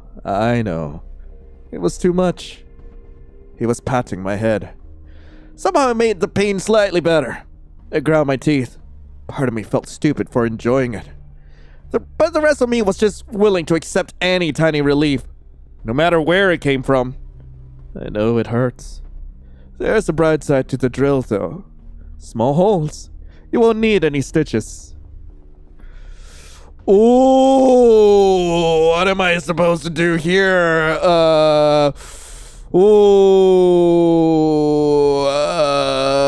Yippee for small holes then!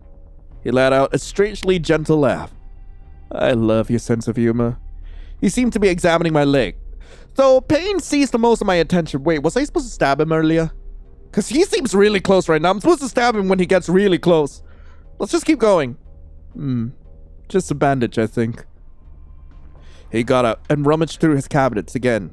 I slumped against the pole. I breathed a shaky sigh of relief.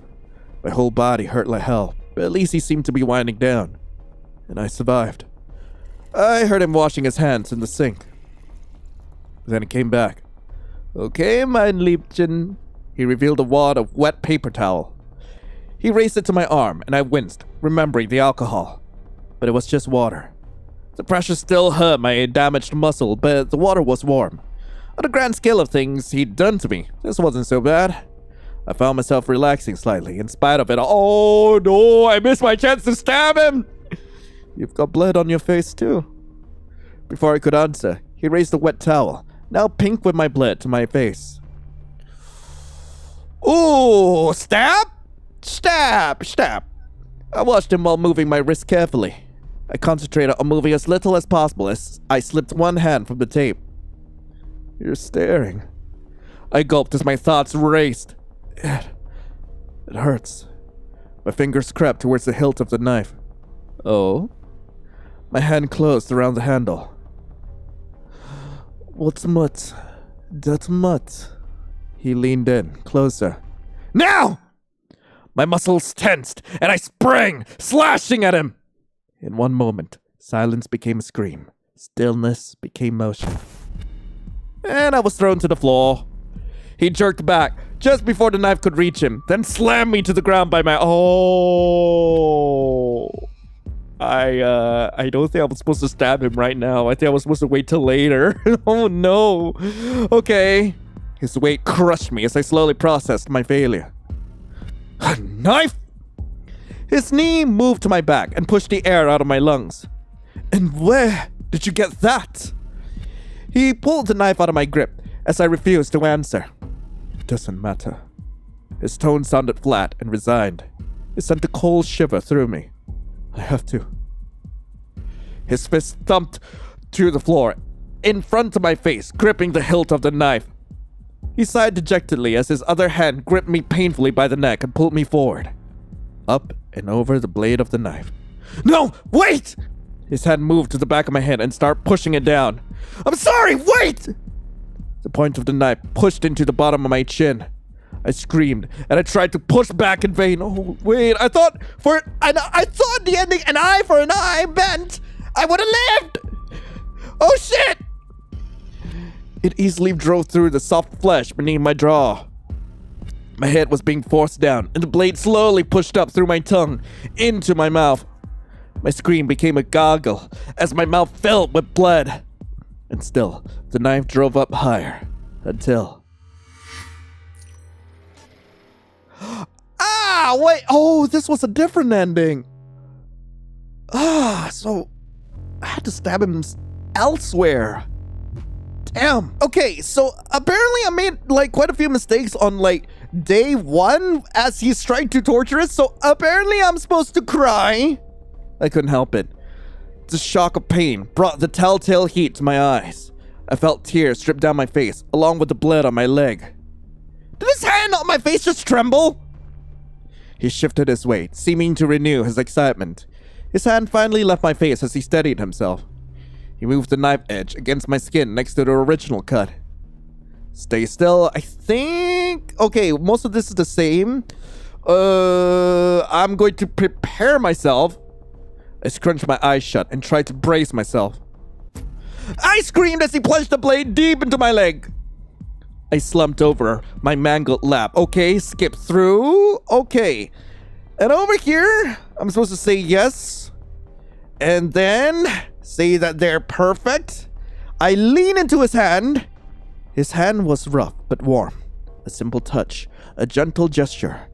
I was starving for comfort, and I wasn't about to be picky. I can see why you might be tired after all that. It was a bit, extreme. I know. And we're going to skip to, like, after we get the knife and to the drill or hammer scene. Goddamn. Okay, I will take the drill. Okay, tell you I'm right-handed. Doesn't matter. I'ma relax. Okay, yippee for small holes. And I finally get the prompt to moan softly. So, I'ma moan. As soon as he ran the warm towel over my skin, I melted. His hand froze in place. What was that? My mind went blank. Did I just... out loud?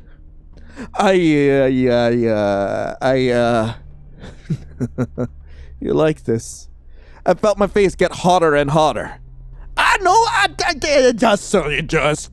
it just felt nice. So you want more? I didn't say that! He dragged a blood-soaked towel down my face and neck. I think you did. He tossed a paper towel and firmly palmed my chest. The quick and rough movement made me gasp in surprise. Sometimes, sounds say a lot more than words. I felt like loose wires were sparking my brain. The hell was going on? His hands were so rough and warm. Even with my body hurting so much. It began to feel confusing. Couldn't do much review on the pole like that, but it was so good for me before. He shuffled closer to me and closed the gap between our bodies. Stabby time! I watched him while moving my wrist carefully. I concentrated on moving as little as possible as I slipped one hand from the tape. Squirming? I gulped as my thoughts raced. I moved my body against his, playing into his assumption. As my fingers crept towards the hilt of the knife, I could feel his breath. Part of me didn't want to do it, but my will to survive had to stomp down my growing feelings of... I mentally shook myself. My hand closed around the handle. Now! Everything seemed to slow down for a moment. There was no scream, only silence between us as my fingers slid away from the hilt. Oh, shit! You got me! His voice had a gurgling croak to it. Now, it's my turn. The reality of the situation crashed over me like icy water. I scrambled backwards, my newly freed hand slipping over the basement floor. The knife lashed forward and sank into the meat of my leg. I screamed as he pulled me back towards him. I tried to fight back as my limbs were frozen in fear, but his assault was as solid as a machine. He slammed the blade of the knife into my chest. The force knocked the wind out of me. I laid motionless under him as he pulled the knife out of my chest. His own blood poured from his wound and onto me. I like you so much. I want to play with you. Forever. He coughed and raised a bloody point to my face. His other hand clamped over my face, smearing both our bloods. I couldn't scream. I couldn't shake him off. The tip approached my eye, shaking, and sank right in. My body arched and my mouth opened wide for a scream that couldn't fall. The metal edge scraped my eye socket and messily coughed out the pulpy mess that used to be my eye. Was he laughing or coughing? First, I heard the knife clatter to the ground. Then his weight collapsed onto me. I couldn't breathe. A wet hand slid across the mess on the floor to cup my face. I could feel his face against my other cheek, moving, trying to talk, but nothing ever came out. God! I want an ending where I live, please! Okay, so we're gonna try getting another ending, and for this, like, we're going to scream when we see Ren, and we tell straight the truth. I know what I saw. I think someone was looking at me, but it's dark and it was so fast, Oh? I waited for him to continue, to explain, but he just seemed to think for a moment. I think you should try and get some sleep. What? You'll need your rest. Big day tomorrow. For some reason, my heart started racing at those words. Relax. No one will bother you tonight. Before I could reply, he turned and left. He climbed the stairs and shut the door. I simply sat there, bewildered for a moment. Did I even see anything? Something was bothering me about what he said, but I couldn't put my finger on it. I huffed out a sigh and slumped against my bonds. I'm gonna stay awake. No, I have to do something. Okay, gotta break out of my bonds, okay? And now I'ma grab this, okay? Give me the knife. I'm going to sleep, okay? And most of this, more or less, goes just about the same. Okay, I'm just gonna eat the bar. Thank you. Okay, wait quietly. We have to choose a drill. If we let him like decipher us, he'll discover the knife. I'm right-handed. Doesn't matter. I'ma relax. Yippee for small holes. Let him work. Okay. And now I better just make a save just in case. Oh boy, over here we are supposed to I think we'll just go over everything else. I guess we could ask, what are you? Beeskin. And yes, the ears and tail are real. You really have more important shit to be worried about. I watched his ears and tail move in the darkness. I must be dreaming! My name is Ren. I opened my mouth to reply, but he quickly cut me off. And you're lying. I know. He talks about you. Hey. Okay, got it. Are you like me then? He sighed. Yeah, I guess you could say that. Do you see this collar? It's a shock collar. He always has her mouth for it. Okay, got it. Skipping through. Why even come down here? How did you end up like this? Like, here? Yeah. Probably a lot like you. I was at a bar and he took me home. He tied me to that pole and... it's okay. You don't need to say. I already been through it. I know what he does. Right. Well, I guess he liked me. Maybe it's my stupid ears or whatever. But one day he said he didn't want to kill me anymore. And then he put this collar on me. And here I am. I see. I tried to calm the storm in my head. I don't think he's dangerous, but I don't think he can save me either. Anyway, I have to go. I know. Nod at him. I really have to go now. He turned and left, moving deftly to the stairs. Got it. The door to the basement opened a moment too soon. Ren backed away as heavy footsteps creaked down the stairs. I had a feeling you were sneaking down here. Ren's demeanor changed entirely. Straight, I'm sorry, I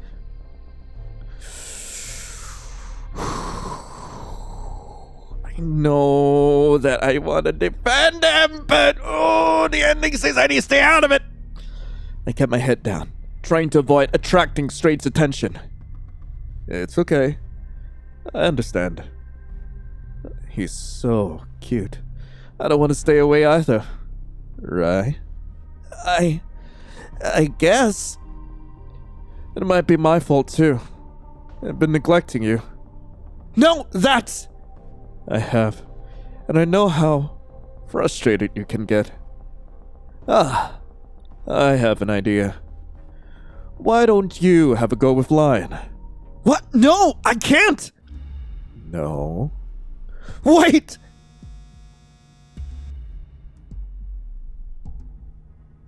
Fine. Straight opened a drawer and retrieved a handful of zip ties. Then he moved behind me and approached my wrist on the pole. Now? Okay. I have to take matters into my own hands. As Straight bent over me, I slipped my hand out of the loosened tape and grabbed the knife. Adrenaline surged into my body. Now! My blade sank into flesh. He staggered away from me. My animal instinct screamed in success. But my mind caught up a split second later, noticing that it didn't hit anything vital. Ren! He tore the knife from Straight's shoulder and held it to his neck. Kill him! He'll kill us! Ren! Ren! Ren! A single moment stretched out before me. I swear I could hear both of them breathing. Then Straight's hand twitched towards his pocket. In the next moment, his throat was slashed open.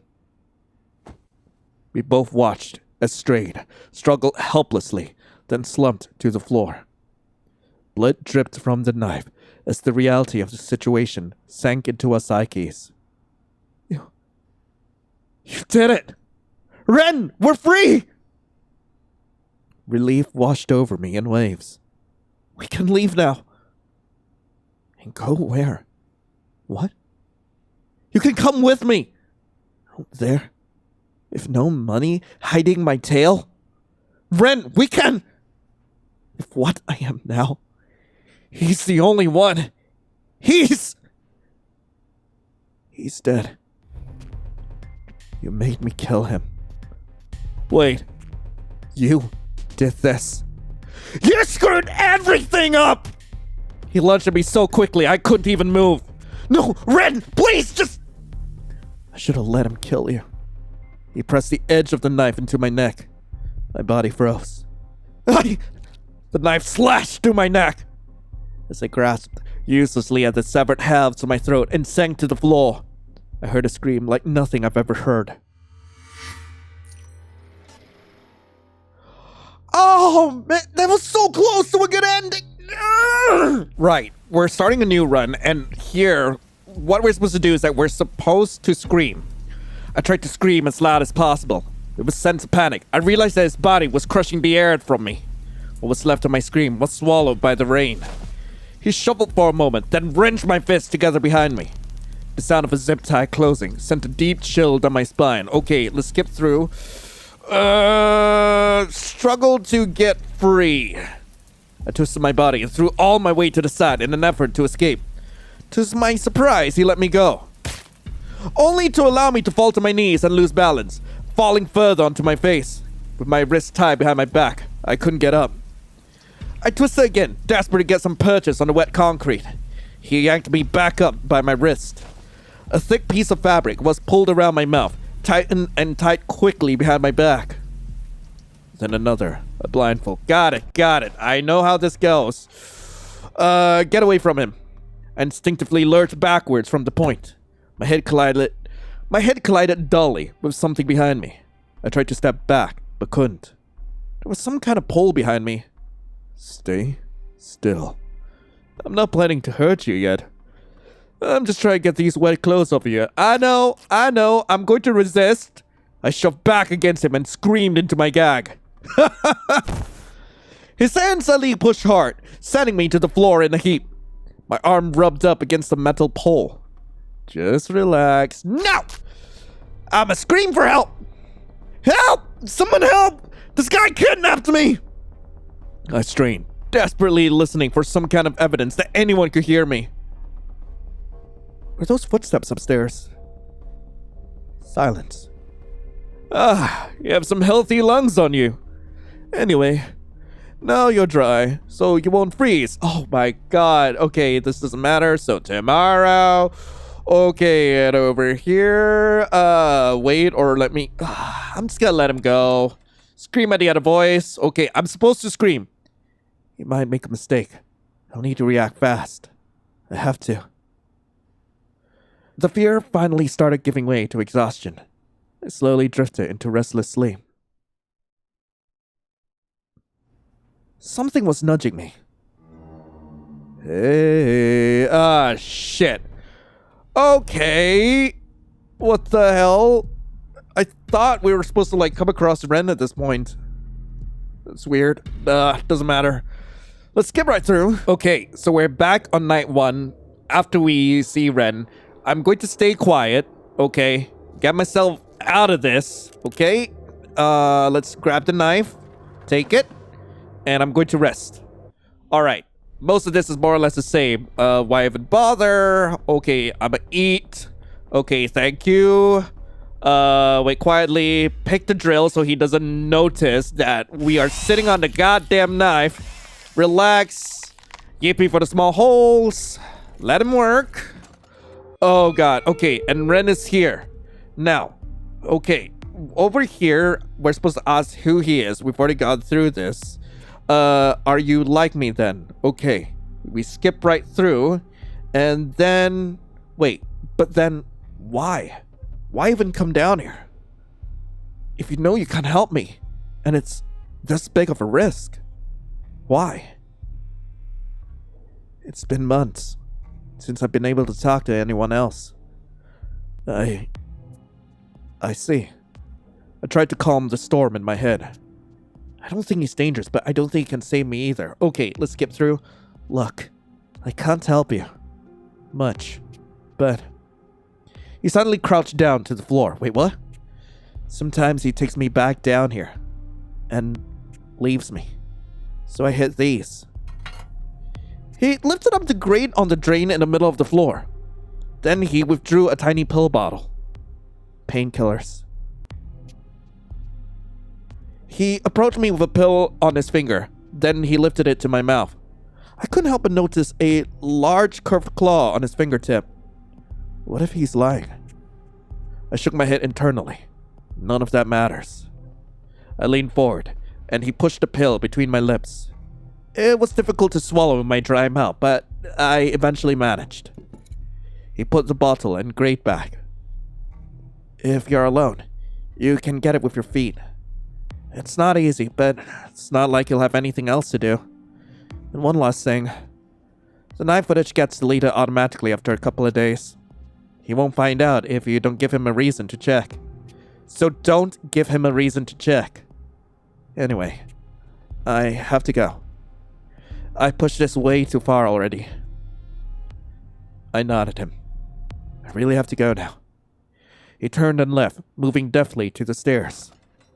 Sat alone for a moment. Then I rubbed my hand from the loosened duct tape and rubbed my wrist. It was so hard to keep my wrist still while Straight was hurting me. I felt under myself for the comforting presence of the knife. Hope I didn't miss my chance. I sighed and looked around the empty basement. Well, apparently now we're supposed to look for the zip ties, so I'm just gonna do that. Wait, find the tires or ties? I have no idea. What's up with the door here? I limped to the door on my right. I've never seen it used. I know the stairs are how I got in, so it's probably not going to help me to escape, but I turned the handle, half expecting it to be locked, but it clicked open. It's so dark in here. I fumbled for a light switch for a moment before finding it. That's a little better. A computer desk and a very well-used couch. I walked into the room and closed the door behind me. In a moment of panic, I hurriedly examined the door. It was just a simple drop latch lock on the inside with me. I sighed in relief. I turned my attention back to the room. Aside from the old couch, there were piles of filming equipment and, of course, the computer desk. The computer. I moved as quickly as my injured legs would allow and sat in the desk chair. I tapped at the keyboard, willing the computer to wake up. Come on, come on. There! My heart dropped at the sight of a login screen. No, please! I looked around myself, hoping for a password written on paper. But there was nothing. Why am I so unlucky, and why did I come in here? Why didn't I just follow the goddamn guide? I dropped my head on the desk, and I guess I can't connect to the internet and call for help. I sank into the chair in defeat. I guess I better go back. I got up and tried to put the computer chair exactly where I found it. Then I opened the latch and stepped into the basement and let it close quietly behind me. I swallowed my disappointment. Had to find some other way out of here. So, I could use this. I stepped over to the drain in the middle of the floor. Then I bent down, wincing as my knees ached. I pulled the cover off the drain. Do I hide the knife? That would probably be a good idea. Yeah, hide the knife in the drain. I carefully balanced the knife over the drain pipe. I couldn't exactly get to it quickly in there. But at least Straight is never gonna find it. I put the grate over the drain. I need to find the zip ties as well. Plastic cutlery, bottle opener, and a bag of zip ties. Maybe I can actually use these. Take some ties. Might as well gather as many tools as possible. I took a few ties from the bag. Can I put it back in the grate? Okay, got it. Hide the zip ties in the drain. I had to hand it to Ren. It's a pretty clever hiding spot. I put the grate back over the drain. Man, it's gonna get really rusty. Okay, so I'm done with that. Now I can just, rest, I guess. Might as well. Right, shuffle back to the pole and slip my wrist back into the loose tape. I think I've done everything I can. Have to bide my time and get some rest. The painkiller Ren gave me started to work. I relaxed as the pain of my injury slowly died down a bit. Eventually, I fell asleep. Man, I recovered a lot. Good morning. I know, Straight. Let's skip right through. Oh, you drilled a hole in it, my dude. He chuckled quietly. We did get a little wild yesterday. I recoiled as he approached me and crouched down. Please don't. He ignored my protest and slid his hand over my knee. I know how this goes. Okay, we're just gonna skip through and survive. We're basically gonna survive, day 3 of this. We might have had a snag. Straight might have noticed that the duct tape is loose. Huh? This tape is barely on there. I felt him pull it off my wrist. What have you been up to? I just wanted to move my arms. Is that true? Yeah. Well, it doesn't matter anyway. He gripped my arm and pulled me upwards. I stumbled on stiff and injured legs, but he braced me against his body and held me steady. I know, let's skip through. But stay still and just go. Oh, no! Don't turn it on, oh, God! Nope! No, not this again. My hand is gone.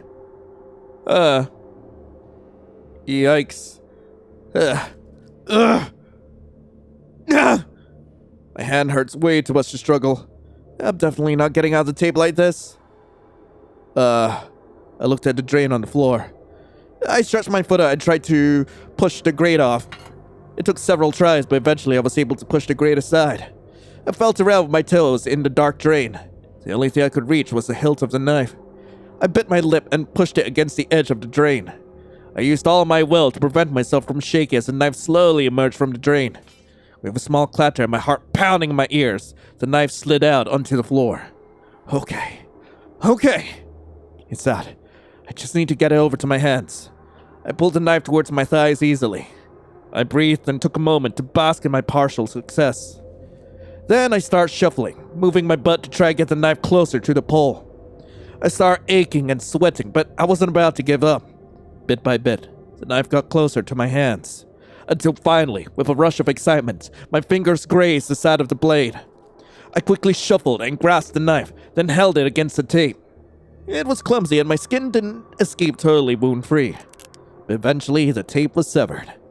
I pulled my wounded hand in close to my chest. Seeing my 2 fingers stumps, wrapped in clean bandages, tempered my excitement. But I knew I had work to do.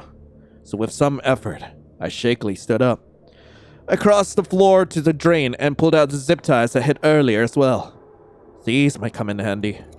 Then I pushed the grate back over. Have to make this count.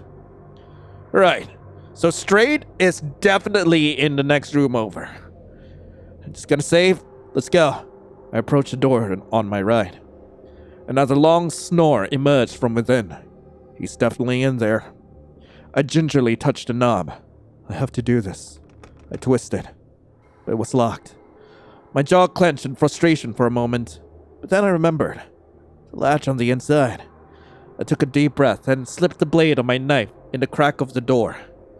Then I lifted, slowly and carefully. I felt the resistance of the latch and pushed it upwards.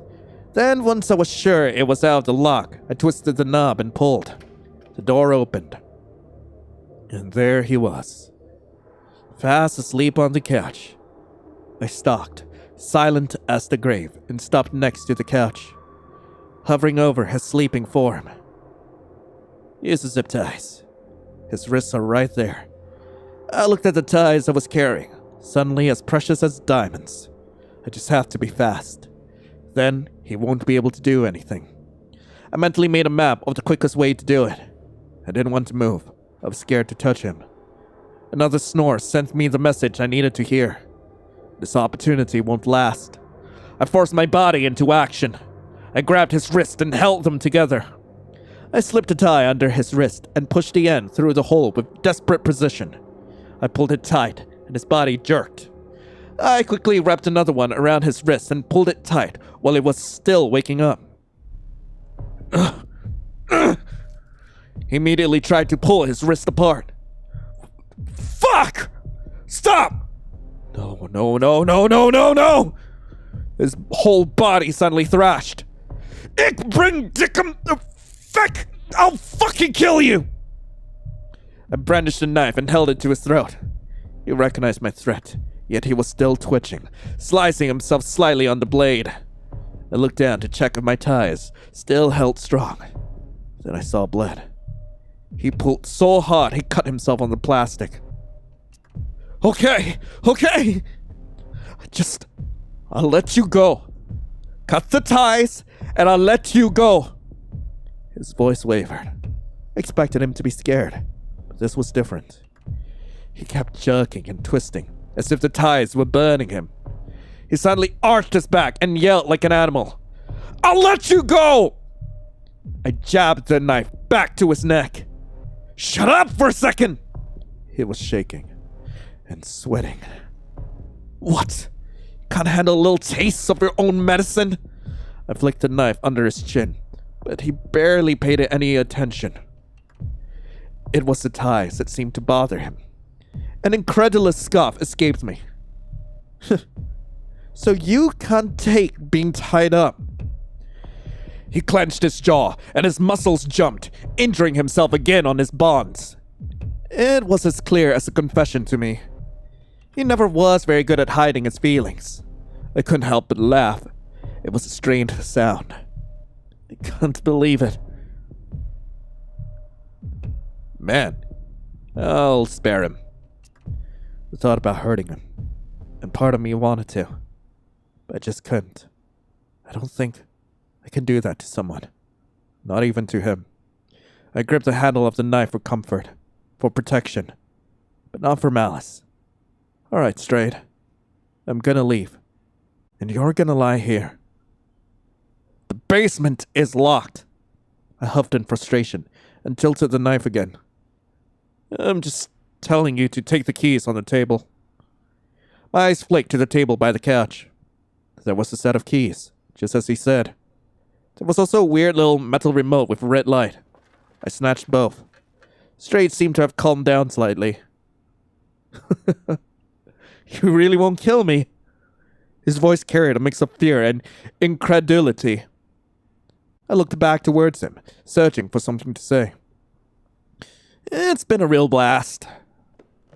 I walked out of the small dark room and made my way up the staircase as quickly as my wounds would allow. I pulled out a key as he started yelling from behind me. At first I didn't care, but then I realized what he was shouting. Run! He was screaming the name over and over, thumping at the wall somehow. I jammed the key in the lock. Wrong. His screaming continued. Another one. Wrong. I started to hear other sounds in the house. Fuck! I finally managed to find a key that went into the lock and turned. The door swung open. What are you doing? Ren, he's tied up. We can get out of here. What? Really? He looked to the side, flicking his focus to the hallway. My collar. Ren! He's tied up. He can't do anything. Don't let him out! Ren, you don't have to listen to him. We can both get out of here. I'm sorry. The red light on his collar caught my eye. I pulled out the remote and flicked the switch on it. Seeing the remote snapped whatever composure Ren had left. God, no! I'm not going to! No! His clawed hand slammed into my chest.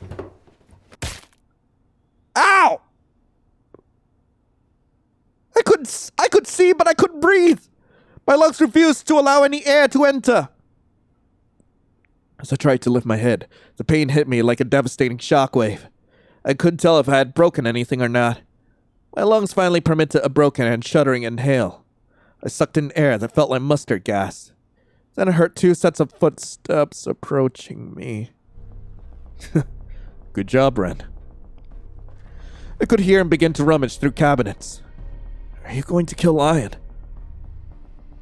I watched him place a collection of objects on the floor. He lifted my wrists and started taping them in front of me. He ignored Ren as he pulled the tape as tight as he could, cutting off my circulation. I whimpered at the sting of the cruelly tightened tape. The message was clear. This was payback. He pulled out more tape, bent down and taped around my thighs and calves. I was bound into a kneeling position, completely unable to move. Cold sweat trickled down my back. From his small collection of objects, he pulled out a cigar. The silence stretched wider and wider as he used a knife to cut the tip. Yes, Ren. I'm going to kill Lion. I heard Ren shuffling towards the base of the staircase. He sat the cigar down without lighting it. You're not going anywhere. I heard Ren freeze. I wonder how Lion got those ties and that knife. You wouldn't happen to know anything about that, would you, Ren? You can stay right here, and you can watch. Oh, shit! Okay. Please, Strade, I'm sorry! I was just scared. I wasn't going to kill you. I won't ever. That's enough from you. He approached me with a ring gag. He pulled it around my head, forced the metal ring between my jaws, and fastened it. My mouth was pried wide open. He picked up the jug. I tried to protest, but of course, all I could manage was... While my participation seemed to please him, it didn't stop him. He twisted a cap from the jug and tilted it over me. I ducked as liquid oozed over my head. No, you don't. You're going to swallow it. He stepped behind me and gripped the back of the ring gag. He pulled down, forcing me to look straight up. Then he poured again, this time into my open mouth. I coughed and gagged on the thick, slippery liquid. It poured from my mouth all over my body, coating my torso, arms, and legs. Finally, he released my head, and I curled forward, retching as the contents of my mouth spilled onto my lap. With the way it tasted and smelled, and the way it coated my body, I could pretty safely assume what it was. Oil. I barely managed to catch my breath. But he was just shoving himself up to my face. And he pulled his boxers down. Why? I curled in on myself, as small as my forced kneeling position would allow. He let out a long, low breath before taking his cigar again. Wasn't all bad, I guess. A flick of the lighter. You were still fun. The end of the cigar glowed with the promise of hell. He blew an eye-watering cloud over my whimpering face. I knew by now that screaming and begging were useless, even without this gag. Goodbye. In one smooth, ceremonial motion, he pressed the burning end of his cigar into my exposed tongue. I cried out around it as it burned my tongue. Then tendrils of flames erupted from my mouth, snaking over my body, carried by the oil. For one dazzling moment, the world was all warm and dancing light. Then it was pain. I screamed in earnest as my skin began to burn. Flame and agony consumed my body, and I screamed until I couldn't. I could hear Ren coughing, and I knew he was watching me, breathing in the smoke, just watching me burn. My flesh burned long after my eyes stopped seeing, until finally, mercifully, my world went dark. I shouldn't have shown Ren any mercy. Okay, Ren, how's about an absolutely screw you? I slammed the button, and Ren immediately froze in place. I didn't wait. I pushed him to the side and ran in the direction he looked before. I ran through a hallway to a door and pulled it open. I saw the night sky. I heard a groan of pain behind me. After a short moment of consideration, I threw the remote back into the house towards Ren. Then I ran outside.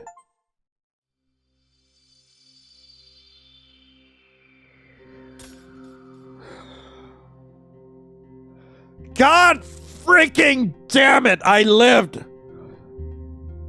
Screw that! And just because I know some of you will be curious about what happens, I'm going to kill him. Sorry, but this is how it has to be. I plunged a knife into his chest. I watched his body tense against the bonds and his jaw widen in a silent scream. He finally stopped pulling at the ties and stared at me. He moved his mouth. I instinctively leaned forward. He seemed like he was trying to talk, but all I heard was a rasping wheeze. I couldn't seem to move. I just watched him. He wasn't moving anymore either. We were frozen in this moment, together, like a photograph, until a thought dripped into my mind. I'm not here with him. I'm not here with anybody. This is a dead body.